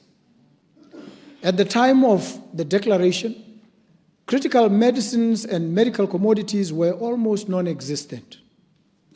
2 months later, though we are not yet out of the woods, most first-line medicines for chronic diseases and those needed for emergency care are now partially available. The availability of critical medicines and medical commodities now stands at 36%, while vital, essential, and necessary VEN medications stand at 63%. And this is expected to increase significantly in the next few weeks as supplies that were not readily available but are still being manufactured arrive. And here, interestingly, we took some of the lists for procurement that we were handed by central medical stores to an expert entity that enables links with procurement or manufacturers. They assessed the list and they came back to us and said, your lists don't make sense. They are unreasonable. Why? Said you're a population of 2.5 million. The quantities that you've placed here are not justifiable for a population of your size. So CMS is giving us lists to procure at astronomically huge levels. The same CMS suffering expiry and destruction of about 250 million worth of medicines every year. So it's not just the list. You've got to study the list. You've got to put it through a rigorous process and realize not only are we almost being had, over the years we've been had big time. That's a debate for another day. So government has so far procured over 300 tons of essential medical supplies, with additional shipments expected soon. Let me take this opportunity here and now to express our gratitude to the governments and the people of the United Arab Emirates, the United States of America, Zimbabwe, Turkey, Brazil, China, Cyprus, as well as the United Nations family, for having pledged or donated medicines respectively. To these nations, as well as local and global entities who have made pledges, we say, thank you very much. Thank you. Thank you ever so kindly. Government has prioritized the transformation of central medical stores, CMS. The entire medicine supply chain, to ensure that we will never return to this situation we were in. And the state of emergency lasted only 21 days. Now, through the Botswana Economic Transformation Program, CMS will be restructured, and this will be informed by an evaluation that is ongoing. It's currently underway. It is in keeping with the medium to long-term strategies that I detailed when I declared the state of public health emergency. Alongside this, government is undertaking necessary reforms that include immediate digitization to further address supply chain disruptions with medical commodities. Government has implemented several short to medium-term measures, and these include: 1, the establishment of Health First Botswana Partnership. This is a fund intended to raise funding to support the Ministry of Health with efficient procurement of healthcare supplies to meet the needs of our people sustainably.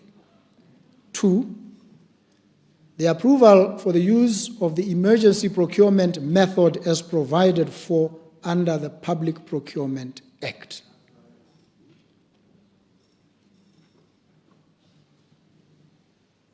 For speed, dispatch in responding to crisis so that we could swiftly respond to current and any other predicaments. And the third, the National Steering Committee and the National Task Force that were created on the 25th of August 2025, both led from the Office of the President, will continue to lend full support to the Minister of Health to coordinate and ensure successful closure of this situation. This administration inherited a health system plagued by non-functional and obsolete equipment where it existed at all. Because in other places, nothing at all.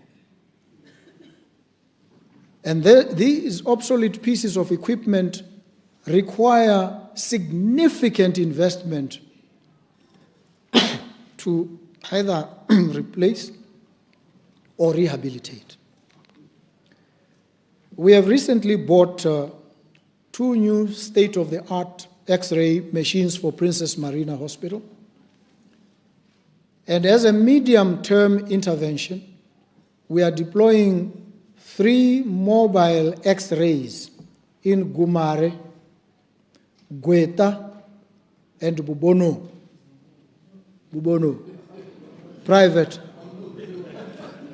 hospitals, which have no radiology services. Laboratory services are also adversely affected due to this equipment that is obsolete, and an acute shortage of reagents. To address this challenge and the high cost of purchasing and maintaining equipment, the Ministry of Health will now transition towards equipment placement models for both laboratory and radiology services with both local suppliers and original equipment manufacturers at a cheaper cost than the current. The government will therefore only pay for the tests, while equipment owners who would have deployed their equipment in our facilities will be responsible for the maintenance of the equipment and the provision of reagents under strict service level agreements. Cervical cancer remains a leading cause of cancer deaths in Botswana. This is attributed to low screening rates as well as late diagnosis, among others. I was told by a crack oncologist from Yale University, and I'm sure it's common knowledge. They say this type of cancer is preventable. You need to vaccinate young girls by age 10. Vaccinate them. Immunize them completely. Protect them for life. We have failed. We haven't been able to do it. We must focus on this. And late diagnosis arising from lack of equipment and facilities.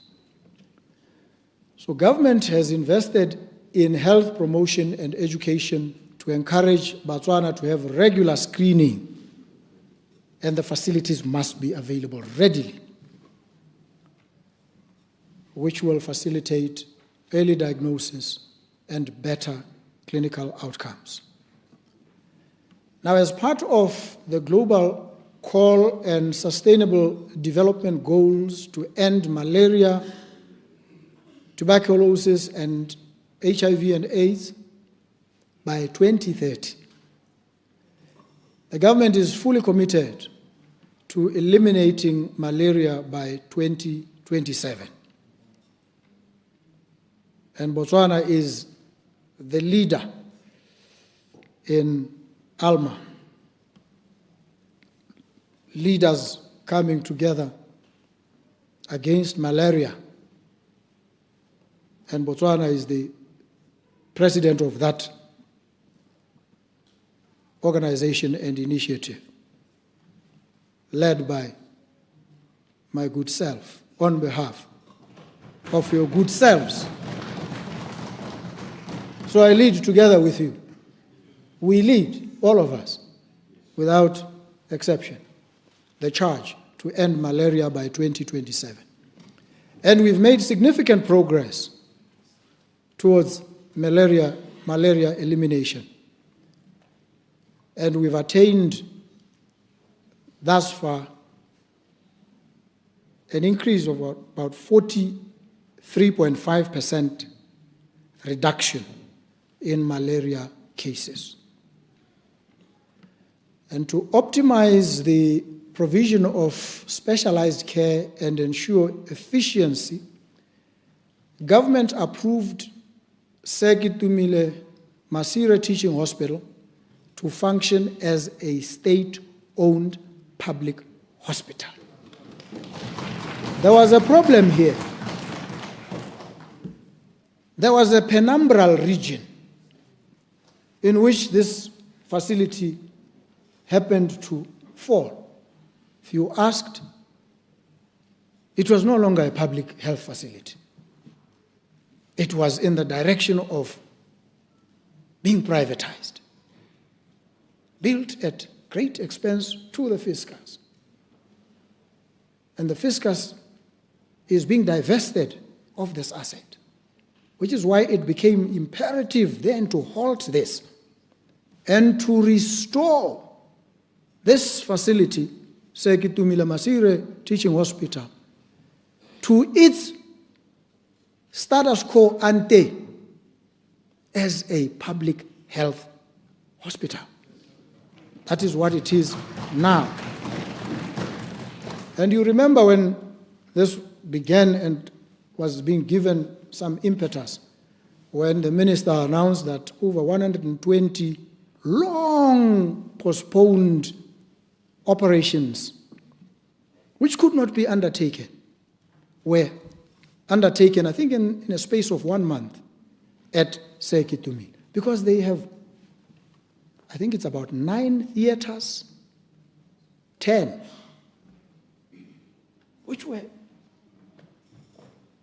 not used, not available as a benefit to the people. So it took a decision to turn this around and re-establish Sekitumile Masire as what it was initially intended to be. This is a big step. The aim is here to create a single pool of medical specialists with similar working conditions to enable the realization of the triple mandate of Sekitumile Masire Teaching Hospital: high quality clinical services, training, and research. I must acknowledge that the majority of our health facilities are in a deplorable state of disrepair across the country. To support the implementation of the National Health Insurance, this requires urgent attention. While our fiscal space is limited, we cannot afford to ignore the deteriorating conditions of our health facilities. Thus, the Health First Botswana partnership that will be sealed this month between the Ministry of Health and the Botswana Development Corporation will help urgently to address this challenge. Botswana Development Corporation has the skills and capability now, as it is positioned, to raise finance, capital raising. To do what? Fund the requirements of the health sector.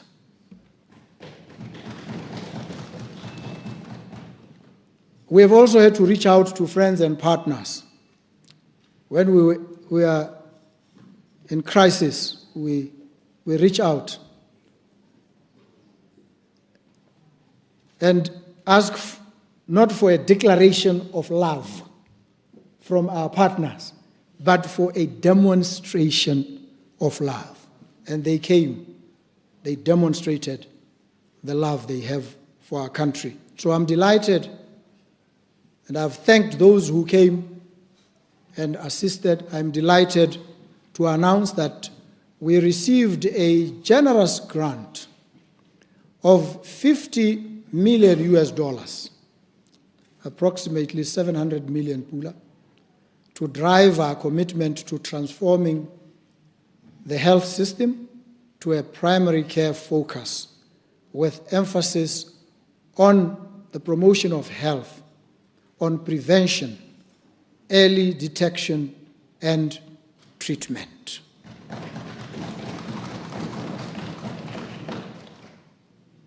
On social protection, government is undertaking a comprehensive overhaul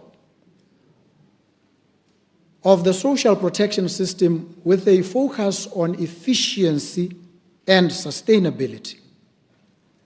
This includes the operationalization of a single social registry, SSR, for beneficiation, registration, and introduction of proxy means testing to ensure that support reaches those most in need. I know others have said, and I digress a little, when we deal with the old age pension, let us enforce a means test and not make it available to the likes of Dr. Botswana and many others. My position, which I maintain and on which I have not been dislodged yet, maybe I will be, is that let's make it available even to Dr. Botswana. Let's make it available. If he doesn't want it, he will donate it.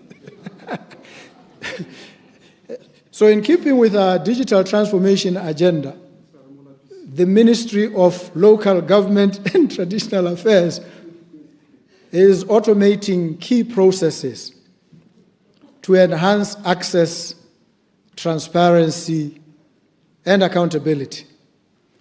These reforms, grounded in a thorough review of the existing programs, will culminate in a unified social protection policy developed in collaboration with our international partners and the private sector. So it will be the people and international partners and the private sector. The homegrown school feeding program as a key strategy to enhancing food and nutrition security among learners while boosting local agricultural production will be carried out. No doubt about it. This initiative will provide 2 nutritious meals per day to support the health and academic performance of our children. Importantly, it will create reliable markets for local smallholder farmers, fostering rural economic growth and reducing poverty. What are we doing here? By feeding these learners, we are creating a captive market for our local producers. The market will be ready and available. You produce. It is subjected to a quality assessment. It is collected and you get paid. You focus on your job of producing and not of running around selling, because the market is ready for you. This supports an ecosystem that empowers, uplifts, and improves lives and livelihoods. And as a further commitment to improving the well-being of vulnerable children, the new Child Support Grant, a monthly financial payout of 300 pula to children under the age of 1, is starting in the next financial year. This program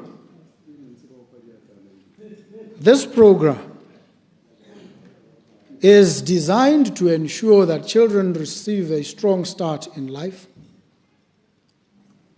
And the records as at July 2025 show that we have 39,525 such children needing this assistance.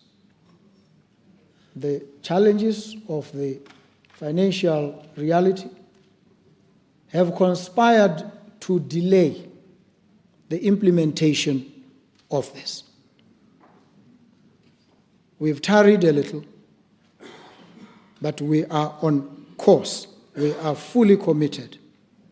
And with the re-engineering of the economy that we are busy on, we are certain that next financial year it will commence. And we will ensure that all eligible babies are covered. We're also transforming the Ipelegeng program into a skills-based public works program to be fully implemented by end of 2025. We're laying down bright lines, strict, exacting deadlines that others deem impossible. And we are told it always seems impossible until it is done. And when it is done, those who thought it was impossible start telling you it was actually inevitable. These are inevitable. So the approach we take represents a shift from a traditional relief work to a model that contributes directly to national development. Participants will gain vocational skills in sectors like the arts, culture, tourism, and environmental conservation, enabling them to transition into formal employment or self-employment. To advance inclusive development, we've also prioritized the review of the Remote Area Development Program. And we are formulating a policy for indigenous people in Botswana, indigenous peoples. And the rapporteur on indigenous peoples was here.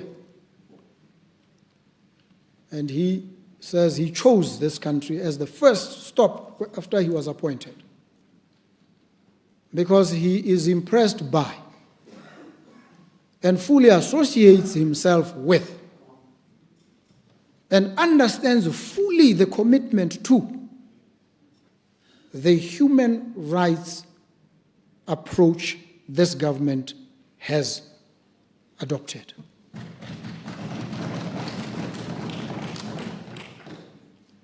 So these measures that I have given a charcoal outline of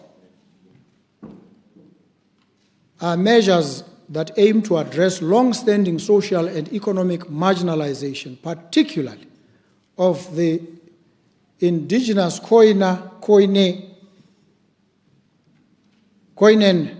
communities who for generations have faced displacement, exclusion, and limited access to essential services. Through this review and new policy, we aim to promote social justice, affirm rights, and ensure full participation in national affairs. I must pause to indicate that along the way, certain areas of discontent will erupt, as they did they not, in the recent case where it was alleged that there was a deregulation or derecognition. That is a challenge that cannot be solved by a piecemeal approach. It is an issue with which we must engage, but one that properly must be placed and collocated within the framework of the comprehensive constitutional review that we've all committed ourselves to. That's a huge process. The constitutional review is a life and death moment for the country. It's not a simple thing. It requires circumspection, thorough application. All the experts must come. All the people of this country must come. Because we are going to resolve problems, some of them that have bedeviled this country from way back, from time immemorial even. But we've also just written a new chapter. I acknowledge the challenges because I don't run from them. I actually run to them because I understand them. I feel the tone and the tempo out there. It's important for all of us to do so that when we get into the constitutional review process, we focus. We know the controversies that have flared up in the past. When you talk about certain tribes being this and others not being that, these issues tend to become emotive. We need to approach them with due sensitivity and maturity as a people. We have done what had seemed elusive at best, impossible at worst.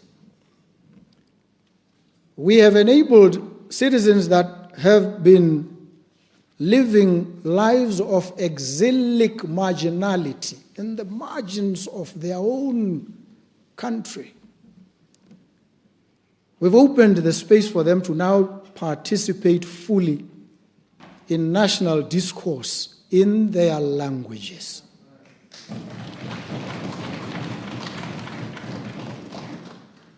To feel the pride of recognition, appreciation, and profound validation. That's a priceless feeling. And as leaders, when you achieve that, you have every reason to be proud. Truly, it's a source of immense joy and pride to hear Sekalagari, Ikalanga, Shiei, and Naru through our public broadcast platforms. The people are happy. They feel now duly recognized as a part. And those who are not yet in the fold see that it's not just a glimmer. There's hope, there's real hope. And it will ultimately arrive for all of them. In Afrikaans, they would say, "Die Here hoor mij." God hears me. Die Here hoor mij. Laat uw naam geheiligd worden. Let his name be praised. See.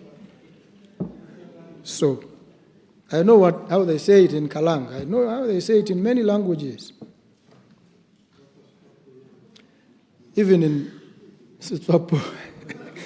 So we are now expanding the space, covering more of our people, bringing them in, helping them feel an integral part of the unfolding narrative that is being scripted in this country. They now become a part of that narrative. And these are concrete steps towards creating diversity, reflecting the magnificent diversity of our people and strengthening the bonds that hold us together.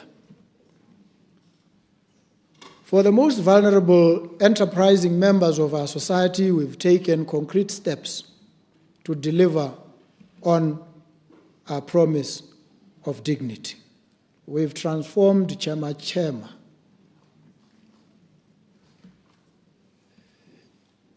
and converted the program into a grant for all recipients who had already signed contracts and received funds. And the decision was made to provide a real meaningful boost to our hustlers and small entrepreneurs to free them from debt and to empower them to truly grow their businesses.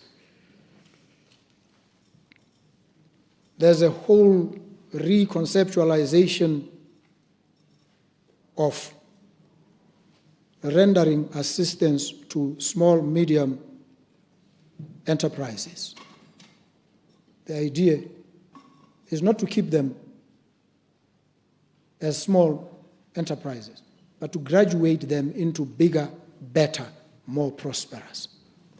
Education, research, and human resource development. We know that education is not only a fundamental human right, but it is also a cornerstone of social and economic transformation. The current focus of government is to transform higher education and prioritize technical, vocational education and training, which has been identified as an anchor for economic transformation and job creation. The government is transforming the entire education system by adopting a STEAM-driven curriculum through the General Curriculum and Assessment Framework, STEAM. This framework is designed to produce a globally competitive workforce focusing on science, technology, engineering, the arts, and mathematics. The arts are critical. The humanities, humando, that which makes us human, the arts are critical. We need them there. In fact, you may ultimately realize, because it is said that anything that is repeatable, that is routine, will ultimately be done by a machine. They will devise some algorithms. It is the creative space where the machine will struggle to replace human ingenuity, human creativity. The arts are critical. And so we want to ensure the successful implementation of this new curriculum we are positing by prioritizing two key areas. One, teacher empowerment. Two, infrastructure transformation and digitalization. Teachers will be upskilled and retrained to deliver the integrated STEAM approach effectively.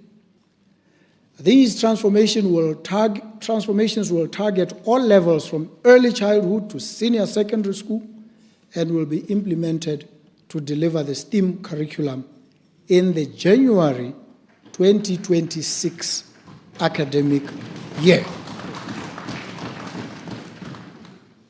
We will teach Torah, wa, rahu, wa, but we will teach it with a different style and smile, and bring the arts, the science, the technology, the mathematics in it.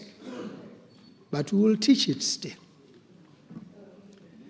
So the government is aware of unused and underutilized education facilities, and we are committed to implementing transformative measures where maintenance of facilities will be done through our TVET students. I could take more of your time and keep you here and demonstrate to you the functional utility of TVET. Very useful. So we will use them to maintain facilities and save costs, while at the same time advancing skills acquisition by them and supporting TVET.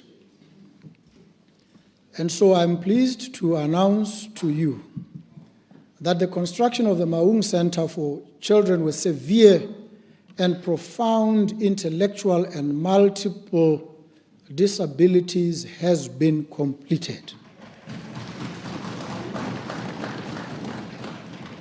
Celebrate. Yeah. If you don't celebrate, I will mention that song.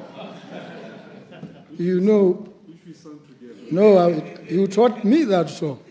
I was helping you sing it, and it gets you into trouble all the time. And I help you sing it so you get into trouble. So it has been completed. And it will accommodate children with disabilities of age up to 18 years.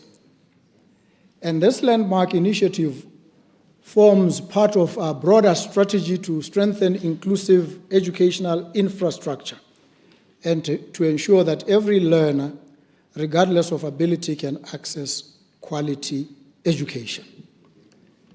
In our continued endeavor to improve the state of education, the Ministry of Child Welfare and Basic Education, in partnership with the Ministry of Finance, is assessing or is in the process of securing finance from the World Bank amounting to 104,423,333 US, equivalent to 409,715,000 pula. And this facility will cover 1, refurbishment of schools and expansion of access to secondary education across the country. 2, it will strengthen training and support for teachers. 3, it will establish a student learning management system. 4, it will promote early childhood development. 5, it will support out-of-school children and youth. And 6, it will advance technology, engineering, arts, mathematics, STEAM teaching and learning. As I speak, 12 new primary schools are under construction. Of these, 6 are in Odi, Gaborone 2, Mogoditani, Kumakwani, and Francistown. These are practically complete, while the remaining 6 are progressing well. And so government will address from the resources that we are mobilizing the shortage of classrooms, teachers' houses, ablutions and toilet facilities, and we will do this under the backlog eradication program across all local authorities. Bear with me, I'm drawing to a close. Need to take you on this tour de horizon so that we know where we are. Land, housing, environment, climate change, and the green economy. Botswana is committed to the Paris Agreement and global fight against climate change. Environmental, social, and governance, ESG principles, will be embedded into our national development and investment architecture. A comprehensive national environmental, social, and governance strategy is currently being developed and is expected to be completed by the end of this financial year. This strategy will lay a foundation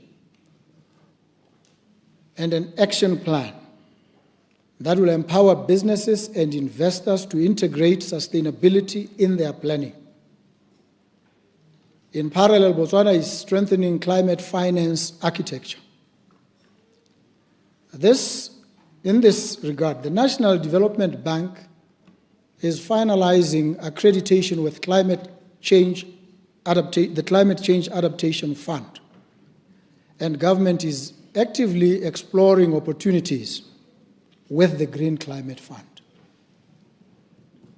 These engagements will unlock new avenues for financing climate-resilient infrastructure, green innovation, and sustainable livelihoods, further reinforcing our commitment to a low-carbon, climate-smart future. Botswana is also developing a national carbon market framework supported by the World Bank and GIZ. This initiative positions our nation as a credible participant in the global carbon economy, leveraging our forests, grasslands, and wetlands to drive investment, create jobs, and empower communities. Capacity building is our immediate priority with support from UNDP. We are busy equipping government agencies, communities, and the private sector with skills development to verify and trade high-integrity carbon credits. This will ensure our carbon projects meet rigorous environmental and social safeguards. Once operational, carbon markets will accelerate economic diversification, channel resources to rural communities, and generate revenue for climate adaptation. In pursuit of our national commitment to environmental stewardship and sustainable development, in partnership with UNDP through the Biodiversity Finance Initiative, we've commenced the development of a comprehensive protected areas resource mobilization strategy and partnerships plan. This initiative represents a bold and forward-looking response to the financial constraints that continue to challenge the effective management of our protected areas. The accreditation of Kasane Kazungula and Shakawe as wetland cities under the Convention on Wetlands Accreditation, on the Wetlands Accreditation Scheme, affirms our leadership in safeguarding globally significant ecosystems.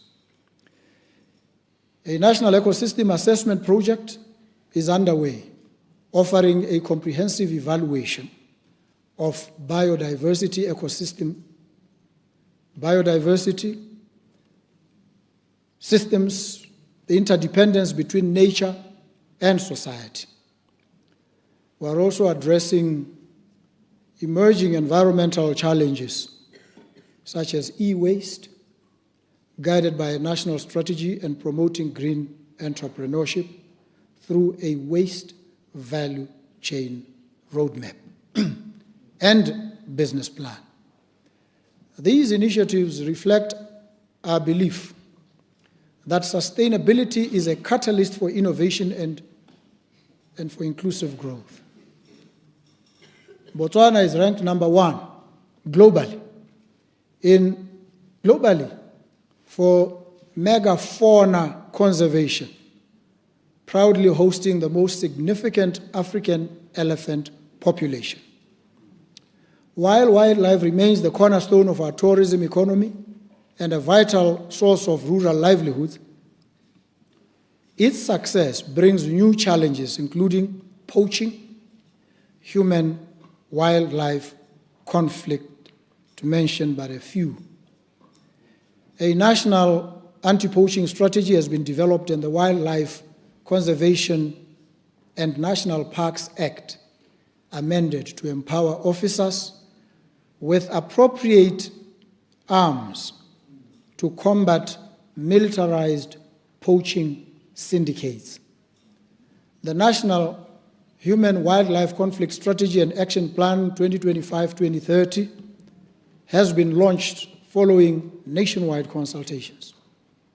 This holistic framework safeguards rural livelihoods while promoting peaceful coexistence between communities and wildlife. We remain resolute in our commitment to sustainable utilization of wildlife resources, guided by science, rooted in sovereignty, and enriched by the wisdom of our communities. At the upcoming CITES COP20, Botswana will advocate for the resolutions of the 2024 African Elephant Dialogue, calling for the removal of restrictive measures on the trade in live elephants. You know, we've donated a few to Mozambique. Angola has requested we donate a few more. The 500 we donated to Mozambique, they could not collect because to relocate one elephant, we are told, costs $50,000. We now have an investor, an impact investor, who promises to fund the relocation of many of these elephants so that the burden is eased. But the more sustainable approach is to ensure that their migration routes are safe so that they can relocate themselves and migrate back and forth. So we need to address some of these challenges. And we will engage decisively with international partners to reaffirm our position that responsible, regulated trade anchored in sustainability, scientific evidence, and community benefit is essential to the long-term viability of our wildlife economy. This commitment is evident through our recently enacted community-based natural resources management law that decentralizes resource management, reinforces governance, and enhances community beneficiation for those who live alongside wildlife. We acknowledge also that our waste management efforts are inadequate. You can see from the poor state of our environment and habitats. And in response, I request you to join me in welcoming this initiative, this decision I've taken to institute a national clean-up campaign in terms whereof The second Saturday of every month is designated as a cleanup day, where every community member will take part in cleaning their environment. I call upon business institutions, all other institutions in the informal sector, to keep their immediate and greater surroundings clean at all times. Community leaders are particularly important in enforcing this new culture of cleanliness. Furthermore, government has taken a decision to ban single-use plastic bags. The industry has advanced to a point now where biodegradable packaging is available, hence there is no need for single-use plastics, and there's no excuse. The modalities to implement these necessary interventions will be communicated by the relevant authorities following consultations. The cleanliness of our environment is a personal responsibility that should be ingrained in us as a habit. On social housing, we've launched the Bonno Housing Scheme nationwide, which is more than just a housing scheme. It is a foundation for dignity and a stimulus for our economy. Our approach here is twofold: building new units for first-time homeowners and improving access to affordable housing. Against the target of 100,000 units over a 3-year period, a total of 31,745 housing units countrywide have been contracted with various developers, with construction of 5,880 housing units across the country already having commenced and expected to be completed by end of the next financial year. And this number includes the 3,000 being built through Botswana Housing Corporation in Kale. In view of the current fiscal constraints, government has come up with a strategy to implement the majority of housing units with private developers through design, build, and finance models. In addition, as part of our commitment to provide shelter for our people, in July 2025, government acquired 1,223 units from BCL. And these were handed over to the Ministry of Water and Human Settlement on the 17th of October 2025. It remains now for all the role players to come together and work out a formula or mechanism for the allocation of these houses. Government acquired, government delivered. Democracy and good governance, the rule of law, respect for human rights, these are non-negotiable. They are preconditions for the transformation that we seek. But corruption remains a significant threat and a persistent challenge to Botswana's socio-economic development and governance.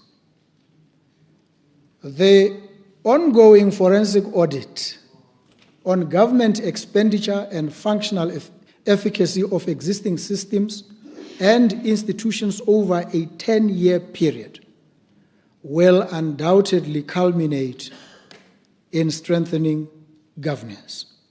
It will foster a culture of transparency and accountability across the economy. Completion of the audit is scheduled for March 2026. and its findings will be acted upon. No doubt about it. In recognition of the need for a modern, independent anti-corruption institution, the government has prioritized the review of the Corruption and Economic Crime Act of 2013. The revised draft bill, currently under legal, this draft proposes the granting of DCEC with greater operational independence, including a redefined reporting structure and enhanced protections for the Office of the Director General. We draw from previous experience. We will not walk that road again. And the bill will be tabled for approval during the current sitting of Parliament. The delinking of DCEC from mainstream public service has been initiated, and it has been submitted for inclusion under NDP 12 with a projected budget of 35 million pula for development and 48 million pula recurrent. And once you approve this, it will lay a foundation for a more robust and independent directorate on corruption and economic crime. Crime stakeholder engagements regarding the project have commenced. Notably, Section 3E of the Employment and Labor Relations Act has officially delinked the DCEC from the public service, and implementation is pending the conclusion of the review of the Economic Crimes Act, Corruption and Economic Crimes Act itself. In line with our efforts to modernize electoral processes, the Independent Electoral Commission has successfully developed and installed a new elections management system. And this project is currently in the process of migrating data from the old system to the new. And this will significantly improve operational efficiency and introduce a dedicated poll staff management module to avert challenges relating to ballot papers for advance polls. The Ethics and Integrity Directorate continues to work closely with key stakeholders to safeguard the interests of our nation. The aim here is to establish a top-tier asset declaration system that will significantly assist in monitoring the assets, the interests, and liabilities to effectively detect corruption, money laundering, and acquisition of property from proceeds of crime. Further, the Directorate, in collaboration with the United Nations Office on Drugs and Crime, is in the process of developing comprehensive guidelines on conflict of interest. Government reforms remain focused on ensuring that every Motswana, regardless of their economic status or geographic location, can obtain timely, fair, and affordable legal services. Access to justice is not a privilege, but a fundamental right. Legal Aid Botswana has begun implementing its 2025-2030 strategic plan with specific focus on reaching marginalized and rural communities. In parallel, the national rollout of criminal legal aid services has commenced following a successful pilot study which ended in 2024-2025. The ongoing reforms to strengthen the Court of Appeal will ensure that any errors can be promptly corrected, protecting citizens' rights and preventing the appeal process itself from becoming a source of delay. These reforms are a clear signal that in Botswana the rule of law is paramount, and we are building a judiciary that is robust, efficient, and worthy of the people it serves, while strengthening investor and public confidence in the competence of our courts. The Judicial Services Commission has also appointed judges to both the High Court and the Court of Appeal, and this has increased the numbers at these levels substantially. The establishment of a dedicated criminal court division will also allow for specialization, leading to faster trials, more consistent sentencing, and a focused attention on cases involving personal liberty and public safety. The primary objective of the cybersecurity bill, which was passed into law during the July sitting of Parliament, is to establish and empower a cybersecurity institutional framework that ensures a safe and secure cyber environment. Very, very important. The small country of Estonia, they told me,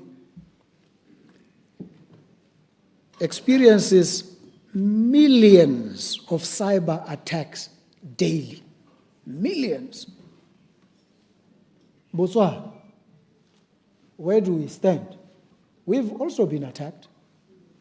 Many of our institutions have been attacked. And this has resulted in loss of resources, loss of data, compromised security. So this cybersecurity law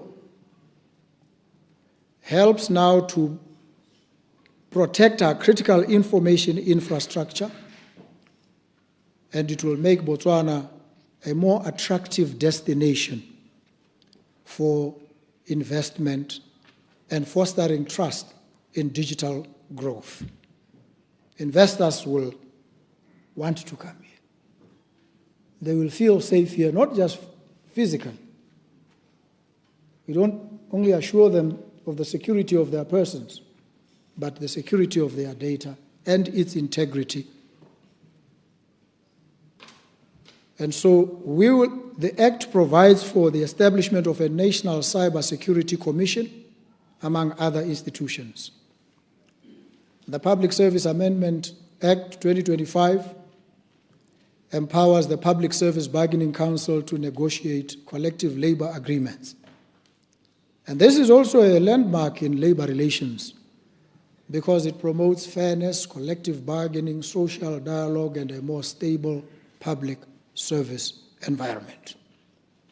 There will always be tension between government, employers, and employers' organizations, trade unions. This tension is not indicative of a collapse of democracy. In fact, it evidences that democracy is alive. We will differ, we will be at loggerheads from time to time. It is to be expected. It is to be encouraged. Each party vigorously defending its turf. And in the process of that Socratic banging of heads, we will find each other as we always do. And democracy wins. Not democracy tied to a single version of itself. Democracy ever evolving, improving, and dynamic. So you know, because you are the ones who did this, that during this 2024-2025 Parliament, you enacted a total of 24 acts. That's a lot of work. But you can do more, you can do better. And we need more. And these acts are Refugees Recognition Management Act, which makes provision for the recognition and management of refugees. And this is also an affirmation of the commitment we made as a nation under the United Nations Convention relating to the status of refugees of 1951. The protocol relating to the status of refugees of 1967, and the OAU Convention governing the specific aspects of refugee problems in Africa of 1969. We've remained true to our commitments. And you, Parliament, also passed the Access to Information Act, Act number 16 of 2024, a salient piece of legislation to make available to the public information about the operations of public authorities and to ensure that the rules and practices affecting members of the public in their dealings with public authorities are readily available to persons affected by those rules and practices. But here's the rub. Passing the law, assuring access without the requisite infrastructure and capabilities to have this information easily accessible is in and of itself a problem. If a journalist, let's instance that situation, rocks up and says, I want access to this information, and a public officer says, oh yeah, sit here, I will avail it, but come with me so that you sit and see what I'm doing, and takes you into a huge room where it's mountains of records, some of them not properly kept, not properly archived, and you sit there for days. Next week, you can see he's trying under the Act. He's not sabotaging you. He has not rejected your request.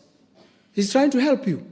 But it is physically impossible to plow through this tome, this thick tome of documents, mountains of data, to access that piece that you need. It doesn't help. That is why the digitalization of our records becomes absolutely critical. So that when you say you have access to information, you can, at the click of a button, get that information. So that if you don't get it, we do what they do in Sweden. In Sweden, if you ask for information from a public office, they are supposed to give it to you within 14 days. If they don't, you can go to the information ombudsman, and the information ombudsman can actually criminally prosecute the officer. But once we have data, information readily accessible in this manner, we will not have all these problems. And we need to then make sure that all the supporting, the ecosystem conduces to all these. We have also acceded to the United Nations Convention on the Rights of Persons with Disabilities. We've made significant progress from a policy and legal reforms point of view, active civil society engagement and enhancement of public awareness. But systemic gaps remain, challenging us to strengthen implementation. National defense is also a cornerstone of our sovereignty and a fundamental enabler of political stability, economic development, and social cohesion. The military has been crucial in maintaining peace and stability, both prerequisites for sustainable growth. I have noted with concern, and we must all strongly condemn the recent violence against police officers, which undermines our social fabric. Law enforcement officers serve to protect all of us, and they must be accorded respect.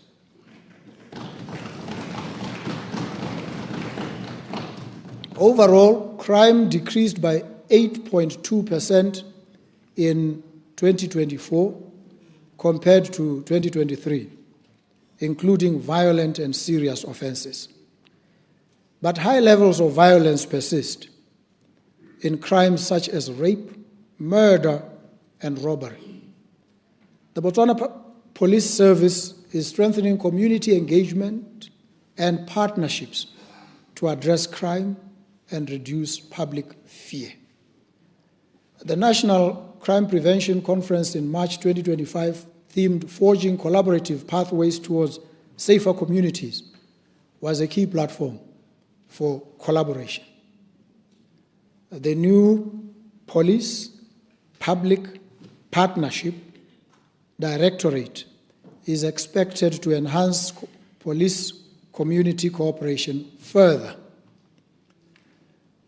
But violence remains a huge challenge to our nation's moral fabric and our social stability. In 2024 alone, police recorded 14,020 gender-based violence cases, with 4,468 of these crimes committed against children below 18 years of age. These are not just statistics. They represent shattered lives, broken families, and a threat to our collective future. To address gender-based violence, the government is reviewing the national strategy towards ending GBV to infuse emerging issues and trends, as well as our human rights approach to the provision of services. You see, gender-based violence is a complex scenario. It begins and plays out in the most intimate of spaces, in people's private estuaries, in what is supposed to be the calm and comfort of people's nuptial chambers. It occurs there. How do the police enter into these private spaces without violating Article 9, Section 9 of our Constitution that guarantees the right to privacy? Where's the early warning system that tells us there's a problem here? If we looked around here, would we be able to pick it? We deal with this problem by alienating it from us or ourselves from it, by a process of othering in which we see ourselves as detached and immune, yet it hits everyone. It does not discriminate. You'll be shocked. Some of the most educated people, in terms of appearances, very cultured, but abusers. And some of them may be lurking right here as lawmakers, by the way. We need to be honest about these conversations so that when we engage, we are honest, we are sincere, we are serious, so that we may find solutions. And if we do that, we will not operate like those ancient farmers who would take a goat, tie all their problems, they mention all their problems, create a little load, tie it on this goat. And now it has a load of all these problems. And it is flung into the wilderness, the helpless animal.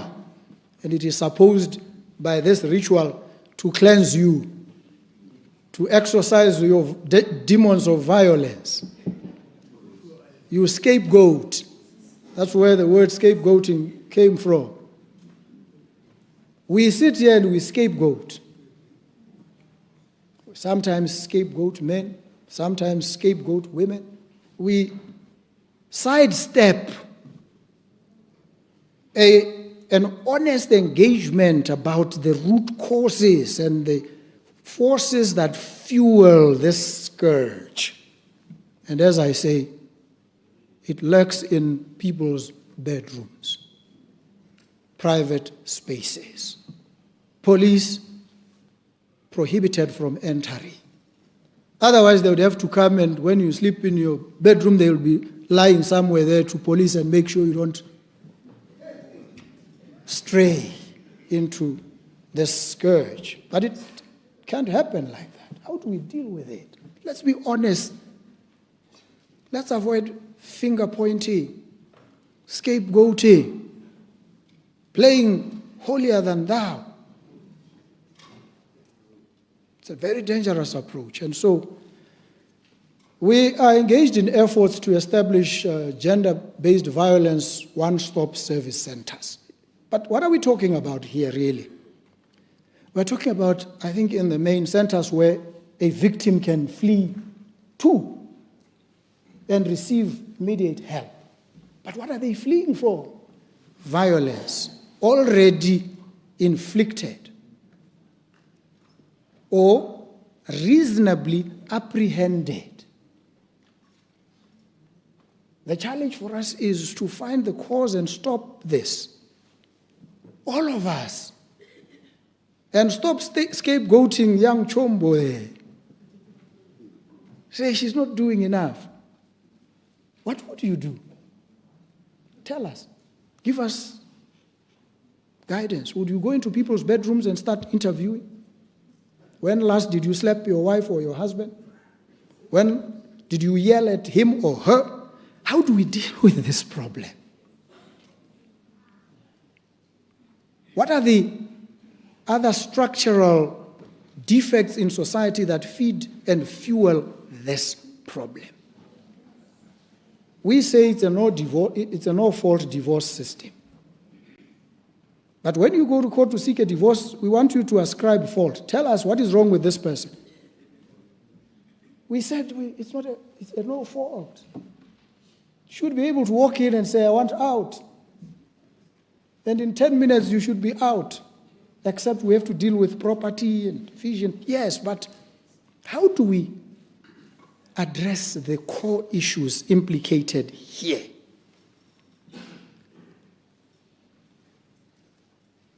I leave it to you. You will help with ideas. You have them. We have also started the integration of, that cohort special constables into mainstream policing. Those folk that were recruited as special constables. The problem again is those folks, if they had been put through the regular process, they would not have qualified then. So a special arrangement was created. Now we've said they must join the police force. And we take this decision when some of them are advanced in age.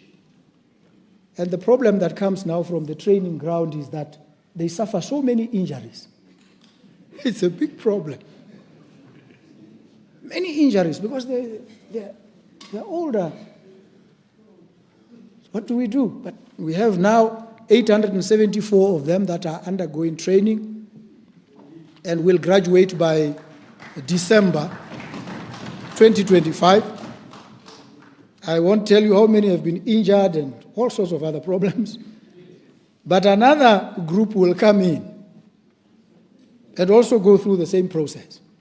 Because if we lower the standards too much, then we have a police force that is not as efficient and as competent as it otherwise should be, especially in view of the challenges that we face in this modern day and age. So we are trying to strengthen the police service. We are also trying to combat illicit drug use and trafficking. Big problem, and I've mentioned this. Big problem. And the challenge with this area is that there's a lot of money involved. And so sometimes, and this is why members of parliament will be ready to accuse and say, certain operatives of the security organs are also trafficking. Nothing is being done. You know how that comes about? Many of them were deployed there to try and sniff and gather intelligence and bring it so that this thing can be nipped. They get there, they realize there's a lot of money here.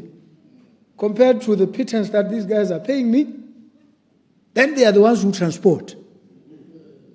They become enlisted in this. This is the problem. And so when you say, let's go out and make a lot of noise, sometimes you lie low in order to understand who these people are, who is involved. And the big players are never in the front end. The police catch a lot of people carrying tons of drugs. And you can tell this person is not the key player. The Don is sitting somewhere. You ask this one, they will not tell you. Why? Because that person there is powerful and dangerous and most likely well connected. So these are the challenges. This is the reality. So when we contend with it and we fire salvos and say not enough is being done, let us understand first the nature of the problem that we are dealing with so that we can then think about solutions. We have the Drug Enforcement Agency that leads national drug control efforts. It enhances interdiction capabilities through new detection and testing equipment at border points, our borders as well, because the data will show which borders are the most porous and the times when they are brought. And the resources on the ground, where they exist at all, are thin. So we need to deploy resources, both human, financial, and technological. That's the only way we can wrestle with the problem. So a national drug control master strategy has been developed, which will coordinate multi-sectoral approaches, encourage collaboration with stakeholders to devise remedial strategies. And the problem of drugs is also connected with money laundering. It's the easiest way to launder. And it also is related to the misuse of emerging financial technologies. So you, Parliament, have passed certain critical laws, the Virtual Assets Act of 2025, which provides for management, mitigation and prevention of money laundering, financing of terrorism and proliferation risks associated with emerging business practices. The Companies Amendment Act of 2025, the Trust Property Control Act of 2025, which aligns legislation with FATF anti-money laundering recommendations. We are doing the very best we can, and we will be coming under scrutiny and assessment in 2027 under these We need to be ready. We continue in our international relations and our global markets. We continue to support efforts to prevent conflict, engage in peacekeeping and peace-building efforts. We also are playing our role in ensuring the implementation of a reinvigorated United Nations peace and security architecture and the African governance architecture, including the African Union roadmap to silencing the guns by 2030. Now, since my last address to you, to this Parliament, we've established diplomatic relations with Kazakhstan, Kyrgyz Republic, and Oman.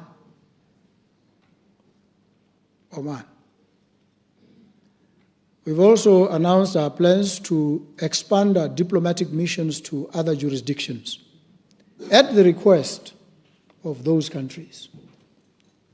Some of them, in fact, even willing to offer assistance for us to establish those missions, which assistance we've welcomed. And they say they regard us as a critical partner, and they want us to firm up, to strengthen our relationships so that there can be heightened mutual benefit. And we've agreed. And at the United Nations, when I gave my inaugural address, I reaffirmed the government of Botswana's commitment to the 3 pillars of the United Nations: development, peace and security, and human rights. And I must tell you, we as Botswana command a lot of respect for our firm and bold declaration that we are a human rights-based government. If you have any doubt, you might want to call Antonio Guterres, and he will confirm to you that Botswana is regarded very highly. And I had a meeting with him, several meetings. In fact, I met him in Addis when we were wrestling with the DR Congo and Rwanda issue, where you could tell it's very difficult to bring warring parties together and have them have a meaningful, sensible engagement. Positions are entrenched. You have to wrestle. Peacekeeping is a difficult exercise. But all these tensions threaten not just geopolitical stability, peace and security. They threaten also the economies. If you look at the Russia-Ukraine conflict, Israeli-Palestine conflict, peace must be found. And in our quest to lend our own contribution, Botswana has presented its candidature to the non-permanent seat of the United Nations Security Council for the term 2030 to 2031. We want to be there. We want to be in the front lines of defending peace and security internationally and advocating for respect for human rights. And so we've only served once in the Security Council in the period 1995-1996. So we want to come back in there because we believe we are best placed. And as a member of the African Union Peace and Security Council for the term 2024-2025, we consistently champion matters relating to constitutionalism, democracy, good governance, respect for the rule of law, and human rights. That is why I said to you when I began that on occasion you will see our people breaking out into the streets to express their displeasure at this or that. Students, workers. We are not engaging any protocols of repression against them. The police facilitate them so that they can protest.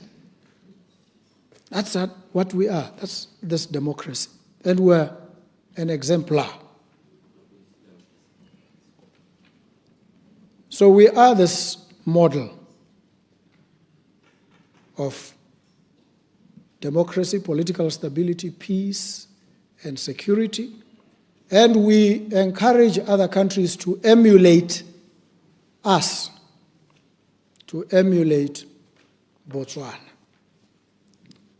We tolerate divergent views, and you can see president, citizens, fierce debate raging. That's the beauty. I enjoy that very much, except I want it to be issue-based, informed, with substance. Because, with good grammar, by the way, if you're going to write, especially because we've trained you to write well, why insulting those who put you through school by writing substandard work? Doesn't matter who you are. We want these things. We want quality. We must be a nation of excellence. Why are we afraid to say these things? We must say them. We must force ourselves to adopt the most exacting of standards. No mediocrity. Even here in this house, when we debate, let's do research. Information is readily available. Let's engage on solving problems, deploying different approaches, strategies, and high-order thinking. So that when you are at your parliamentary residence, you want it to be time to come to parliament because you feel intellectually nourished there. We want intellectual nourishment when we come here. Is it asking for too much? Is it arrogance to say it? If it is arrogance to demand exacting standards, then some of us are guilty as charged. But that's by the by. We advocate for credible elections in this robust marketplace of ideas. We want the best ideas to come forward, and we want a constitutional government. Because in our system, the Constitution is supreme. So as I conclude, Botswana stands at the threshold of a bold transformation, reforming governance, modernizing infrastructure, revitalizing education, and diversifying its economy with purpose and precision. From forensic audits and judicial reforms to STEAM-driven learning and inclusive development, each initiative reflects a nation determined to uplift its people and secure its future. Strategic investments in energy, transport, tourism, and financial innovation are unlocking new frontiers of opportunity. while strengthened defense, diplomacy, and social protection ensure peace and dignity for all. This is more than just policy. It is a promise that every road built, every school opened, every law reformed, and every child empowered is a step toward a Botswana where integrity is our foundation, innovation is our compass, and prosperity is shared. Ours is a steady path, taken one step at a time. Kwame Nkrumah's wisdom echoes across the decades. Osagie for Kwame Nkrumah says to us, the forces that unite us are intrinsic and greater than the superimposed influences that keep us apart. Our unity, our cherished Buthu, our spirit of community and shared destiny remain our greatest national resource. They are more valuable than mineral wealth, more enduring than any commodity price cycle. It is this unity that will see us through the present challenges toward the prosperous future we all seek. We spent the last 12 months fully diagnosing the problems that have held us back: corruption, inefficiency, economic stagnation, and the erosion of public confidence. We now know where the weaknesses lie, and we have built the tools to address them. The next 12 months are about delivering more results, spectacular results. We will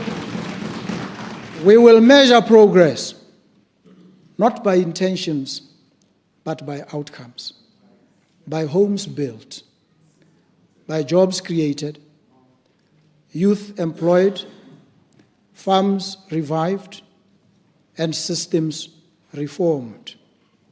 Finally, I want to encourage you, let us stay united, fellow citizens, and continue to build together.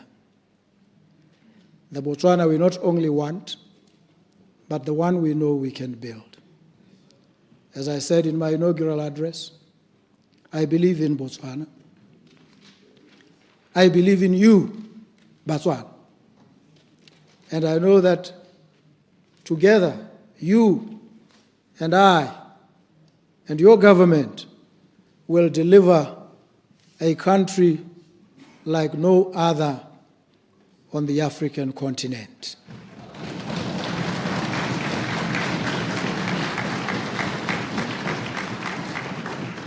As they say in Setswana, ke a leboga. In Kalanga, ndaboka. In my mother tongue, ndiyanibulela zihlobo zami. Makube njalo, makube hele, kube xhose. Thank you so very much. Thank you.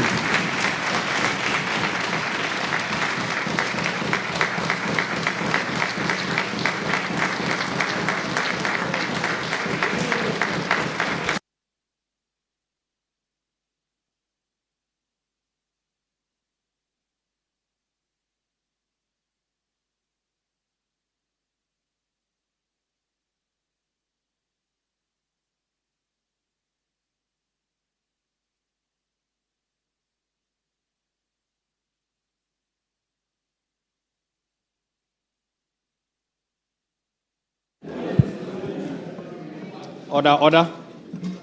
Mr. President. You are to remain standing until the Speaker is back on his seat.